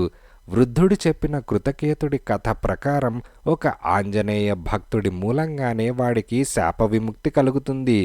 తనను మించిన ఆంజనేయ భక్తుడు ఎవరుంటారు అంటే తన వల్లే కృతకేతుడు మళ్ళీ మామూలు మనిషి అవుతాడన్నమాట. కానీ ఎలా? ఈ ప్రశ్నకు సమాధానం యవనుడికి అంతుపట్టలేదు. వాడు అలా ఆలోచిస్తూ ఉండగానే కృతకేతుడు మరోసారి చెయ్యి కిందకు చాచి యవనుణ్ణి అందుకోబోయాడు. నారుపోసిన వాడు నీరుపోయాడా అని యవనుడు బిగ్గరగా అనుకొని జై భజరంగ భళి అని అన్నాడు. మరుక్షణం యవనుడి దేహ పరిమాణం లంకలో రావణుడి కొలువులో విశ్వరూపం ప్రదర్శించిన ఆంజనేయ స్వామిలా పెరిగిపోయింది. చూస్తూ ఉండగానే వాడు ఆ రాక్షసుణ్ణి మించిన ఒడ్డు పొడుగుతో ఎదిగిపోయాడు. ఆ దృశ్యం చూసి ఆశ్చర్యంతో చెయ్యి వెనక్కు తీసుకున్నాడు కృతకేతుడు. వాడు ఆ ఆశ్చర్యం నుంచి తేరుకోక మునిపే పిడికిలితో వాడి బుర్ర మీద ఒక్క దెబ్బ వేశాడు యవనుడు. కృతకేతుడు ఆ దెబ్బకు తూలి పడబోయి నిలదొక్కున్నాడు. ఓరిడింబక, నువ్వేదో మాయావితనంతో రూపం విశాలం చేసినంత మాత్రాన నాకన్నా శక్తిమంతుడి వైపోగలవనుకోకు. నువ్వు నన్నేమీ చేయలేవురా, కాచుకో, నీ అంతం సమీపించిందిలే అంటూ వికటాట్టహాసం చేశాడు రాక్షస రూపంలో ఉన్న కృతకేతుడు. యవనుడికి ఇంకా ఆశ్చర్యంగానే ఉన్నది. ఈ కృతకేతుడు రాక్షస రూపం నుంచి విముక్తి కలిగించగల ఆంజనేయ భక్తుడు తను కాదా అన్న అనుమానము వాడిలో తలెత్తింది. సరిగ్గా వాడు అలాంటి సందేహంతో కొట్టుమిట్టాడుతూ ఉండగానే రాక్షసుడు ఏమరపాటున ఉన్న యవనుణ్ణి అమాంతం ఎత్తి గిరగిరా తిప్పసాగాడు. ఆ సమయంలో ఆ రాక్షసుడు తన యావత్ శక్తిని కూడగట్టుకున్నాడు. వాడికది జీవన్మరణ సమస్యయే. అందువల్లనే పవనపుత్రుని అనుగ్రహంతో తనకన్నా బలిష్టంగా మారిన యవనుణ్ణి ఎలాగైనా అంతమొందించాలని కృతనిశ్చయుడైన కృతకేతుడు వాడి బలాన్నంతటినీ సమీకరించుకున్నాడు. అయితే అలా యవనుణ్ణి పైకెత్తడమే వాడి పాలిటి శాప విముక్తవుతుందని కృతకేతుడు ఊహించలేదు. యవనుడు ఈ హఠాత్ సంఘటనకు కలవరపడి తేరుకునే లోపలే మరో మార్పు జరిగింది. అది యవనుడి ఆకారంలో వచ్చిన మార్పు. ఎప్పుడైతే కృతకేతుడు యవనుడిని ఎత్తగలిగాడో ఆ మరుక్షణం నుంచే యవనుడి శరీరం క్రమక్రమంగా యథారూపంలోకి మారిపోసాగింది. దాంతో వాడు మామూలు యవనుడైపోవడంతో వీడెక్కడ కింద పడేస్తాడోనని భయపడుతూ ఆంజనేయ దండకం జపించేలోగానే తన చేతిలో అతి సూక్ష్మంగా కనిపిస్తున్న యవనుణ్ణి చూసి కొంచెం ఆశ్చర్యపడి డింబక, అయిందాన్ని మాయారూపం పని, ఇక నిన్ను ఆరగించడం ఎంతసేపు అంటూ నోరు తెరిచాడు రాక్షస రూపంలో ఉన్న కృతకేతుడు. యవనుడు ఏం చెయ్యాలో తోచక వాడు తనన్ను పైకెత్తగానే కృతకేతుడి జుట్టు దొరకబుచ్చుకున్నాడు. ముళ్ళులా ఉన్న వాడి కేశాలు గుచ్చుకుంటున్నా లెక్క చేయకుండా శక్తి కొద్దీ వాడి కేశాలను పట్టుకొని వాడి నోటికి అందకుండా తప్పించుకుంటున్నాడు. కృతకేతుడికి శిరోభారం ఎక్కువైపోయింది. నొప్పితో గిజగిజలాడుతూ యవనుడి పట్టు వదిలించుకునేందుకు ప్రయత్నించాడు. దాంతో యవనుడు వాడి ప్రాణరహస్యం కేశాలలోనే ఉందని గ్రహించి ఆ ముళ్ళ వంటి శిరోజాలు తన అరచేతుల్ని కోసేస్తున్నా లెక్క చేయకుండా వాటిని పట్టి పీకసాగాడు. కృతకేతుడిలో బాధ అంతకంతకు అధికమవుతోంది. యవనుడిలో ఉత్సాహం అధికమవుతోంది. సరిగ్గా అప్పుడే ఓ అద్భుతం జరిగింది. రాక్షస రూపంలో ఉన్న కృతకేతుడి జుట్టు పూర్తిగా ఊడి నేలరాలింది. దాంతో అంతవరకు ఉన్న రాక్షస రూపం పోయి కృతకేతుడు రాజదుస్తులతో యథారూపం దాల్చాడు. శపితమునికి నువ్విచ్చిన విందు భోజనంలో పడిన కేశం వల్ల నీకు కలిగిన క్లేశం నీ కేశాలు నేలరాలడంతో తొలగిపోయింది. నువ్విక అహం విడనాడి ఆంజనేయుణ్ణి కొలుస్తూ నీ రాజ్యాన్ని న్యాయమార్గాన పాలించు అని అశరీరవాణి పలికింది. కృతకేతుడు యవనుడికి పరిపరి విధాల ధన్యవాదాలు తెలిపి తన వల్ల ఏం సహాయం కావాల్సి వచ్చినా నిస్సంకోచంగా తన రాజ్యానికి వచ్చి తనను కలుసుకోమని చెప్పి తన మెడలో ఉన్న హారం తీసి యవనుడి మెడలో వేసి అతని వద్ద సెలవు తీసుకున్నాడు. యవనుడికి ఇక చిత్రకూట పర్వత శిఖరాగ్రానికి చేరుకోవడానికి ఎలాంటి ఆటంకము ఎదురవలేదు. ఆ ప్రదేశంలో ఒకే ఒక ఎండు మోడువారిన చెట్టు కనిపించింది. ఆ చెట్టుకి 5 కొమ్మలే ఉన్నాయి. ఆ కొమ్మల్ని కోసుకొని వాటి నుంచి ఒక్కొక్క పుల్లనే తీసుకొని జై భజరంగ బలి అని యవనుడన్నాడు. మరుక్షణం వాడు గాలిలో తేలుతూ ఆకాశ మార్గాన కళింగ సామ్రాజ్యం వైపు ప్రయాణించసాగాడు. కపిలవర్మ రాజధాని నగరమైన జయపురాన్ని చేరుకునేసరికి కోడి ఇంకా కూయలేదు. నగరం రాజుగారితో సహా ఇంకా వేకువజాము నిద్రలోనే ఉన్నది. యవనుడు సరాసరి సరస్సు గట్టు చేరుకున్నాడు. 4 పుల్లల్ని ఒకచోట గుచ్చి 5వ పుల్లతో వాటిని తాటించాడు. మరుక్షణం మహాద్భుతం జరిగింది. తళతళా మెరిసే వజ్ర వైఢూర్యాలు పొదిగిన రత్న ఖచ్చిత సింహాసనం ఆ చోట ప్రత్యక్షమైంది. యవనుడు సంభ్రమాశ్చర్యాల నుండి తేరుకొని ఒకసారి ఆ సింహాసనం మీద కూర్చుంటే అని అనుకున్నాడు. కానీ అంతలోనే వాడికి రాజమందిరం నిర్మించే వెట్టివాళ్లకు ఆ మందిరంలో నివసించే అర్హత లేదన్నది జ్ఞాపకం వచ్చింది. అలా కూర్చోవడం ఎవరైనా చూసినా తన ప్రాణాలకే ముప్పని వాడికి తెలుసు. అక్కడి నుంచి రాజప్రాసాదం వైపు వెళ్ళాడు. తెల్లవారింది. కపిలదేవుడికి ఇలా యవనుడు వచ్చిన వార్త అందింది. సుమంతుడికి నభికేతుడికి కబురు వెళ్ళింది. అంతా సమావేశమయ్యారు. ఏది మా బంగారు సింహాసనం అని రాజు కపిలవర్మ అడిగాడు. రండి చూపిస్తాను అని యవనుడన్నాడు. అందరూ సరస్సు వద్దకు వచ్చారు. అక్కడ బాలభాస్కరుడి లేలేత కిరణాల వెలుతురుతో ధగధగా మెరిసిపోతున్న రత్నాలు పొదిగిన సింహాసనం చూడగానే అందరూ ఆశ్చర్యంతో నోళ్లు వెళ్ళబెట్టారు. ఇంతలో తేరుకున్న కపిలవర్మ, భళి యవనా భళి, ఇది నిజంగా మమ్మల్నెంతో ఆనందపరిచింది. ఏం కావాలో కోరుకో, నా సింహాసనం రాజ్యాధికారం తప్ప అని కపిలవర్మ అన్నాడు. యవనుడిలో మళ్ళీ ఆశ చిగురించింది. ధనకనక రాసులు కోర్తాడు. అది తన తల్లికిస్తాడు. ఇక పేదరికంలో కొట్టుమిట్టాడాల్సిన అవసరం లేదు అని అనుకున్నాడు. అంతలో ఈలోగా మంత్రి రాజు చెవిలో ఇలా గుసగుసలాడాడు. ప్రభు, వీడికేదో దైవిక శక్తులున్నట్టున్నాయి. కానీ అమాయకుడిలాగా ఉన్నాడు. వీడి వల్ల తమరు మరిన్ని ప్రయోజనాలు పొంది ఆ తర్వాత 4 వరహాలు పారేస్తే సరి అని మంత్రి సుమంతుడనగానే కపిలవర్మకు ఈ మాటలు నచ్చాయి. కానీ అన్నీ ఉన్న అతనికి ఇంకా ఏం కావాలో తెలియడం లేదు. సరే, బంగారు సింహాసనం మీద కూర్చొనే ఆలోచిద్దాం అని అనుకొని సింహాసనం వైపు అడుగులు వేశాడు. ఆ సింహాసనం మీద కూర్చోవాలని మంత్రికి ఉంది. అందుకే, మహారాజా, తమరొక్కరే ఆ సింహాసనం మీద కూర్చుంటే ఏం బాగుంటుంది? కాకతీయ రాజకుమార్తె లావణ్యలత అసమాన సౌందర్యవతి. ఆమెను ముచ్చటగా తమ 3వ రాణిగా చేసుకొని ఆమెతో పాటు ఈ సింహాసనంపై కూర్చొని ఈ ప్రకృతి వైభవం తిలకించడంలోనే వైభవమంతా ఉన్నది అని అన్నాడు. సింహాసనం అధిరోహించబోయిన రాజు ఆగిపోయాడు. లావణ్యలత సౌందర్యం గురించి విన్నాడు. కానీ కాకతీయ రాజు పరాక్రమాన్ని గురించి తెలిసినవాడు కాబట్టి సాహసించలేకపోయాడు. భలే, ఎంత మధురమైన మాట సెలవిచ్చారు మంత్రివర్య, కానీ అది సంభవం కాదే అని విచారంగా అన్నాడు. ఎందుకు సంభవం కాదు మహారాజా, సైన్యాన్ని సమీకరించమంటారా అని నభికేతుడు వీరోచితం తెచ్చిపెట్టుకుంటూ అన్నాడు. యుద్ధం మాట అటుంచి నువ్వు వేటకు వెళ్ళి ఎన్ని సంవత్సరాలైంది అని కపిలవర్మ అడిగాడు. మహారాజా, యుద్ధం వల్ల కాని పని అది, ఈ యవనుడి వల్ల అయ్యే పనే అని సుమంతుడనగానే యవనుడి గుండెల్లో రాయిపడినట్లయింది. మళ్ళీ మరో తిరకాసు. అవును యవన, బంగారు చేపలు, సరస్సు, ఇప్పుడు సింహాసనం తెచ్చావు.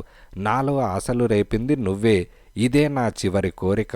ఎలాగైనా సరే ఆ లావణ్యలతను నా దాన్ని చెయ్యి అని రాజు బ్రతిమాలుతున్న ధోరణిలో అన్నాడు. వస్తువులైతే ఎలాగో తెచ్చాను కాని మనుషుల్ని ఎలా తేవడం, వారి ఇష్టాయిష్టాలు కూడా తెలుసుకోవాలిగా అని యవనుడన్నాడు. లావణ్యలతకు ఇష్టమైతే నీ అవసరమేముందికా? నువ్వెలాగైనా నా ఈ చివరి కోరిక నెరవేర్చాల్సిందే అని కపిలవర్మ అన్నాడు. ఈలోగా సుమంతుడు నభికేతుడి చెవిలో ఏదో చెప్పాడు. నభికేతుడు 4 భటులతో వెళ్ళాడు. యవనుడు సుమంతుడి వైపు తిరిగాడు. అతని మనసేదో కీడు శంకించింది. సుమంతుడు విషపు నవ్వు నవ్వుతూ, మహారాజా, వీడెలా చేయడో నేను చూస్తాను, మీరు నిశ్చింతగా ఉండండి అని అన్నాడు. ఈలోగా నభికేతుడు తిరిగి వచ్చాడు.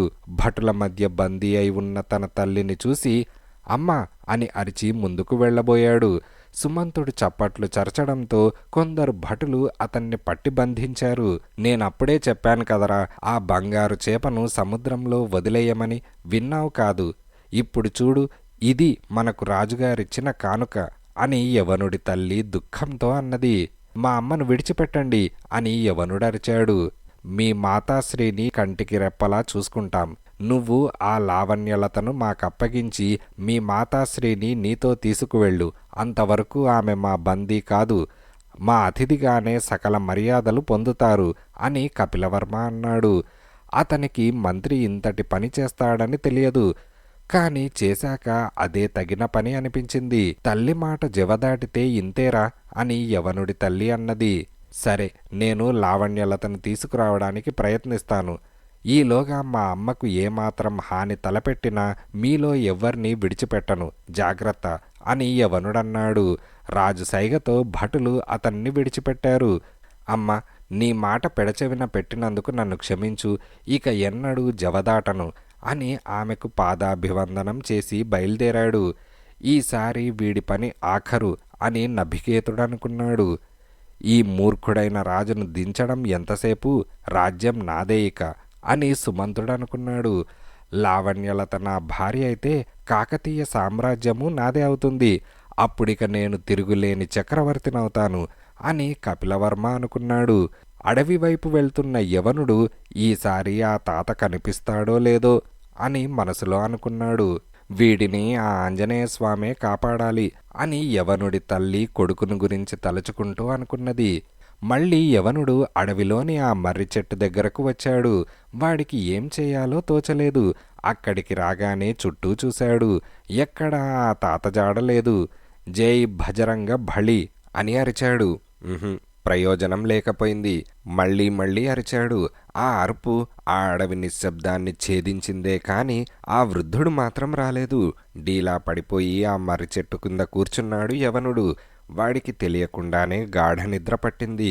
నిద్ర అలసిన శరీరానికే గాని మేల్కొని ఉన్న మనస్సుకు కాదు కదా. అది నిర్విరామంగా ఆంజనేయ దండకం జపిస్తూనే ఉన్నది. ఏ దేవుడైనా ఎంతసేపని భక్తుడి సహనాన్ని పరీక్షిస్తాడు. అందులోనూ చిరంజీవి అయిన ప్రసన్నాంజనేయ స్వామి గురించి చెప్పాలా? ఆ నిద్రలోనే అతనికి కల వచ్చింది. కలలో వృద్ధుడు కనిపించి మార్గం బోధించాడు. ఇక నా అవసరం ఉండదు, నీకంతా శుభమే జరుగుతుంది అని పలికి అదృశ్యమయ్యాడు. యవనుడు ఉలిక్కిపడి లేచి కూర్చున్నాడు. చుట్టూ చూశాడు. ఎవరూ లేరు. అయితే అది కల అన్నమాట. కలలో తనకు కనిపించిన ఆ తాత చెప్పిన మార్గం గుండా ప్రయాణమై కాకతీయ సామ్రాజ్యంలోకి అడుగుపెట్టాడు. అక్కడ కాకతీయ సామ్రాజ్యాధిపతి 4వ గణపతి దేవుడు చింతాక్రాంతుడై ఉన్నాడు. అతని ఏకైక కుమార్తె లావణ్యలత స్వయంవరానికి అంగీకరించడం లేదు. తను చెప్పిన మహారాజ సంబంధాలన్నీ తృణీకరిస్తోంది. తల్లి లేని పిల్ల అని అల్లారు ముద్దుగా పెంచిన ఫలితమిది. తనకు ఆనాటికి వయస్సు పైబడుతోంది. సమర్థుడైన యువకుడికిచ్చి కుమార్తె వివాహం జరిపిస్తే సురక్షితంగా ఉంటుంది. కానీ తన కుమార్తె అంగీకరించడం లేదే. ఆ చింతలో అతను మదనపడుతున్న సమయంలోనే యవనుడు కాకతీయ సామ్రాజ్యంలోకి అడుగుపెట్టాడు. అతని పోలికలు, వేషధారణ బట్టి అతను రాజ్యానికి చెందినవాడు కాడని గ్రహించిన కాకతీయ భటులు యవనుణ్ణి తమ సర్వసైన్యాధ్యక్షుడి ముందు హాజరుపరిచాడు. ఆయన వృద్ధుడు. యవనుణ్ణి యక్షప్రశ్నలు వేశాడు. కాని యవనుడు ఒకటే సమాధానం చెప్పాడు. రాజు సమక్షంలోనే తను వచ్చిన పని చెబుతానని. విసుగెత్తిన ఆ సేనాపతి తానే స్వయంగా వాడిని మహారాజు వద్దకు తీసుకువెళ్ళాడు. వచ్చినవాడు సామాన్యుడే కాని కళింగ దేశం నుంచి తమ రాజు పనిగా వచ్చాడని తెలిసాక 4వ గణపతి దేవుడిలో కుతూహలం తలెత్తింది. వెంటనే కొలువు తీరాడు. ఆ కొలువులో రాజకుమార్తె కూడా ఉండాలన్నాడు యవనుడు. ఇలా తమ మహారాజు ఒక సామాన్యుడి కోసం కొలువు తీరడమే అసామాన్యమైన విషయం. అలాంటిది రాజకుమార్తె కూడా కొలువులో ఉండాలని కోరితే రాజు వెంటనే అంగీకరించడం అందర్నీ సంభ్రమాశ్చర్యాలకు గురిచేసింది. గణపతి దేవుని ఆలోచన మరో విధంగా ఉన్నది. యవనుడిలో ధైర్య సాహసాలు అతనికి నచ్చాయి. అలాంటి యువకుణ్ణి తన కుమార్తె మెచ్చినా పర్వాలేదనే స్థితి ఆయనది. లావణ్యలత కూడా ఆసీనురాలవగానే యవనుడు తను వచ్చిన పని నిస్సంకోచంగా బయటపెట్టాడు. అది విని సభాసదులు కోపోద్రిక్తులయ్యారు. ముసలి సేనాపతి కన్నా చిన్నవాడైన మహామంత్రి వీరగజపతి వెంటనే యుద్ధం ప్రకటించాడు. మహారాజు అతన్ని వారించి, యవన, ఇలాంటి రాయబారిత్వానికా వచ్చావు? వెంటనే తిరిగి వెళ్ళు. ఇంకా నువ్వేదో చేవగల యువకుడివనుకున్నాను అని అన్నాడు. యవనుడు తన తల్లిని కపిలవర్మ బందీగా చేయడం గురించి చెప్పి, నేను రాజకుమారిని తీసుకువెళ్ళకపోతే ఆ దుర్మార్గ చక్రవర్తి నా తల్లి ప్రాణాలకు ముప్పు తెచ్చిపెడతాడు అని యవనుడన్నాడు. కపిలవర్మ పాలనలో ప్రజలు గగ్గోలు పెడుతున్నారు. అలాంటి దుర్మార్గుడు పొరుగున ఉండడం క్షేమం కాదు. వాడి పించ మనచడానికి ఇదే సరి అయిన సమయం అని వీరగజపతి అన్నాడు. ఆ విషయం తర్వాత ఆలోచిద్దాం. చూడు యవన, నీ ముసలి తల్లి కోసం నా 16 ఏళ్ల పసిడి బొమ్మను ఆ కిరాతకుడి పాలు చేయమంటావా? అది అసంభవం. నువ్వు వచ్చిన దారినే వెళ్ళు అని గణపతి దేవుడన్నాడు. యవనుడు నిరాశగా వెనుదిరగబోయాడు. ఆగండి అని లావణ్యలత అరిచింది. సభలో నిశ్శబ్దం. చిరునవ్వులు చిందించడం తప్ప ఎన్నడూ సభలో నోరు మెదపని రాజకుమార్తె మాట్లాడడమా? యవనుడు అప్పుడే ఆమెను నఖశిఖ పర్యంతం చూశాడు. ఎంతటి అసమాన సౌందర్యరాశి అని అనుకున్నాడు. యువవీర, ఇంత దూరం వస్తే నువ్వేదో వీరుడివని అనుకున్నాను. కాని తల్లి ప్రాణాలు కాపాడుకునేందుకు యాచనకు బయలుదేరి వచ్చావనుకోలేదు అని లావణ్యలత ఎక్కసెకంగా అన్నది. యవనుడిలో పౌరుషం తలెత్తింది. ఇది యాచన కాదు, అభ్యర్థన. సరే, మీరు నా ఇష్టప్రకారం నడుచుకోవాలంటే నేనేం చేయాలో చెప్పు అని అన్నాడు. నువ్వు వీరుడివే అయితే మా రాజ్యంలోని మహావీరుడితో తలపడి నన్ను గెలుచుకో అని లావణ్యలత అన్నది. ఈలోగా వీరగజపతి ఆమె తనను ఉద్దేశించే అన్నదనుకొని, అంటే కళింగవాస, నాతోరా అని వీరగజపతి కత్తిమీద చెయ్యి వేస్తూ అన్నాడు. లావణ్యలత చిరునవ్వుతో, తలపడు వీరా అని యవనుణ్ణి చూస్తూ అన్నది. యవనుడు సరదాకి పొరుగింటి రాజభటుడు పుల్లయ్య వద్ద కత్తిసాము నేర్చుకున్నాడే కాని వీరగజపతి వలె సుశిక్షితుడు కాదు. అయినా బింకంగా సేనాని ఇచ్చిన కత్తి అందుకొని లావణ్యలత వైపు చూశాడు.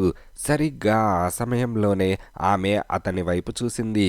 యవనుడి హృదయంలో ఏదో కలవరం. వెంటనే చూపులు తిప్పుకొని, జై భజరంగ భళి అంటూ వీరగజపతితో తలపడ్డాడు. వీరగజపతి యవనుణ్ణి అవలీలగా దెబ్బతీయగలననుకొని నిర్లక్ష్యంగా పోరాడాడు.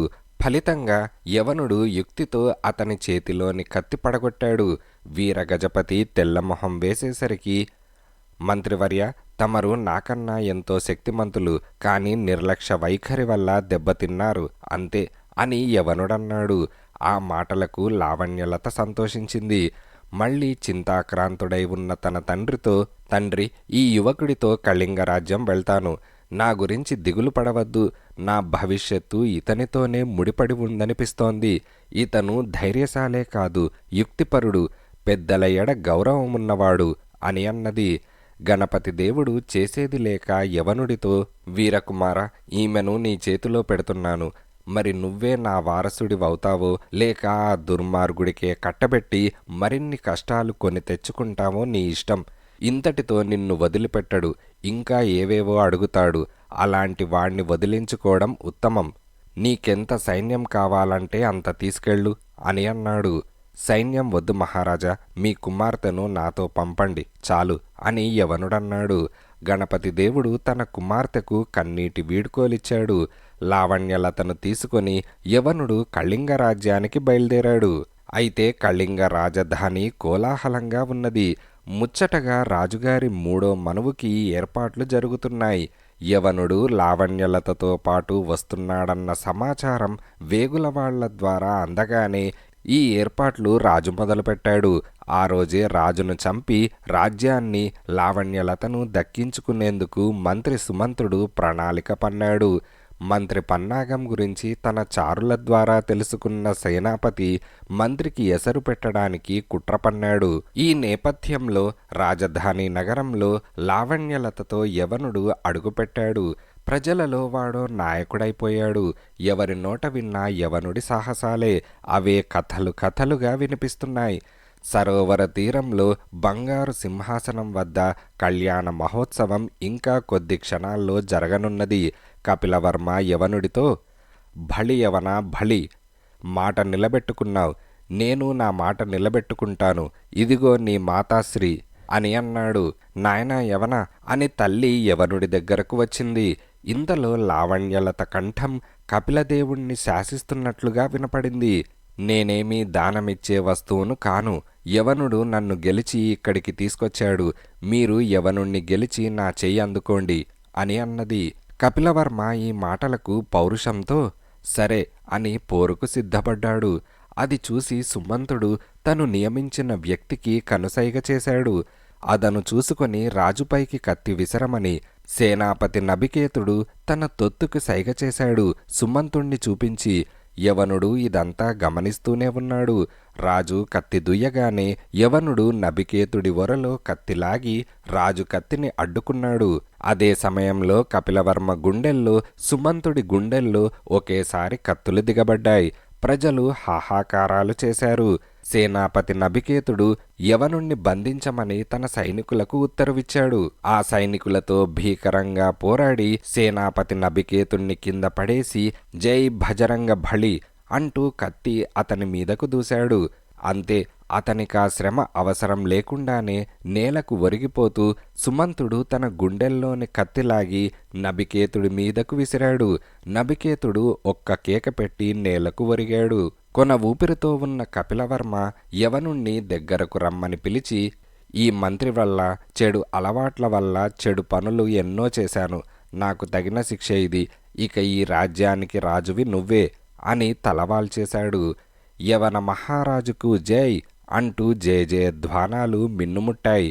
ఒక బంగారు చేప దొరికి ఎంత పని చేసిందిరా అని యవనుడి తల్లి అన్నది. అమ్మ, నువ్వు నన్ను అడుగడుగునా తిడుతూనే ఉన్నావు గాని కృషి ఉంటే మామూలు మనుషులు కూడా మహారాజులవుతారు చూశావా అని యవనుడన్నాడు. యవన, ఇంతకీ నువ్వు నాకు తెచ్చిస్తానన్న కానుకేదిరా అని యవనుడి తల్లి అన్నది. ఇదిగో ఈమె మహారాణి కోడలే అని లావణ్యలతను చూపుతూ అన్నాడు. లావణ్యలత సిగ్గుల మొగ్గై అత్తగారి కాళ్లకు నమస్కరించింది. చిదిమి దీపం పెట్టవచ్చు. ఇంతటి తెలివి మంతురాలు నా కోడలు కావడం నా అదృష్టం అని యవనుడి తల్లి అన్నది. అమ్మలేని నాకు అమ్మలాంటి అత్త దొరకడం నా అదృష్టం అని లావణ్యలత అన్నది. జై భజరంగ భళి, అత్తా కోడళ్ళిద్దరూ ఒకటైపోయారా?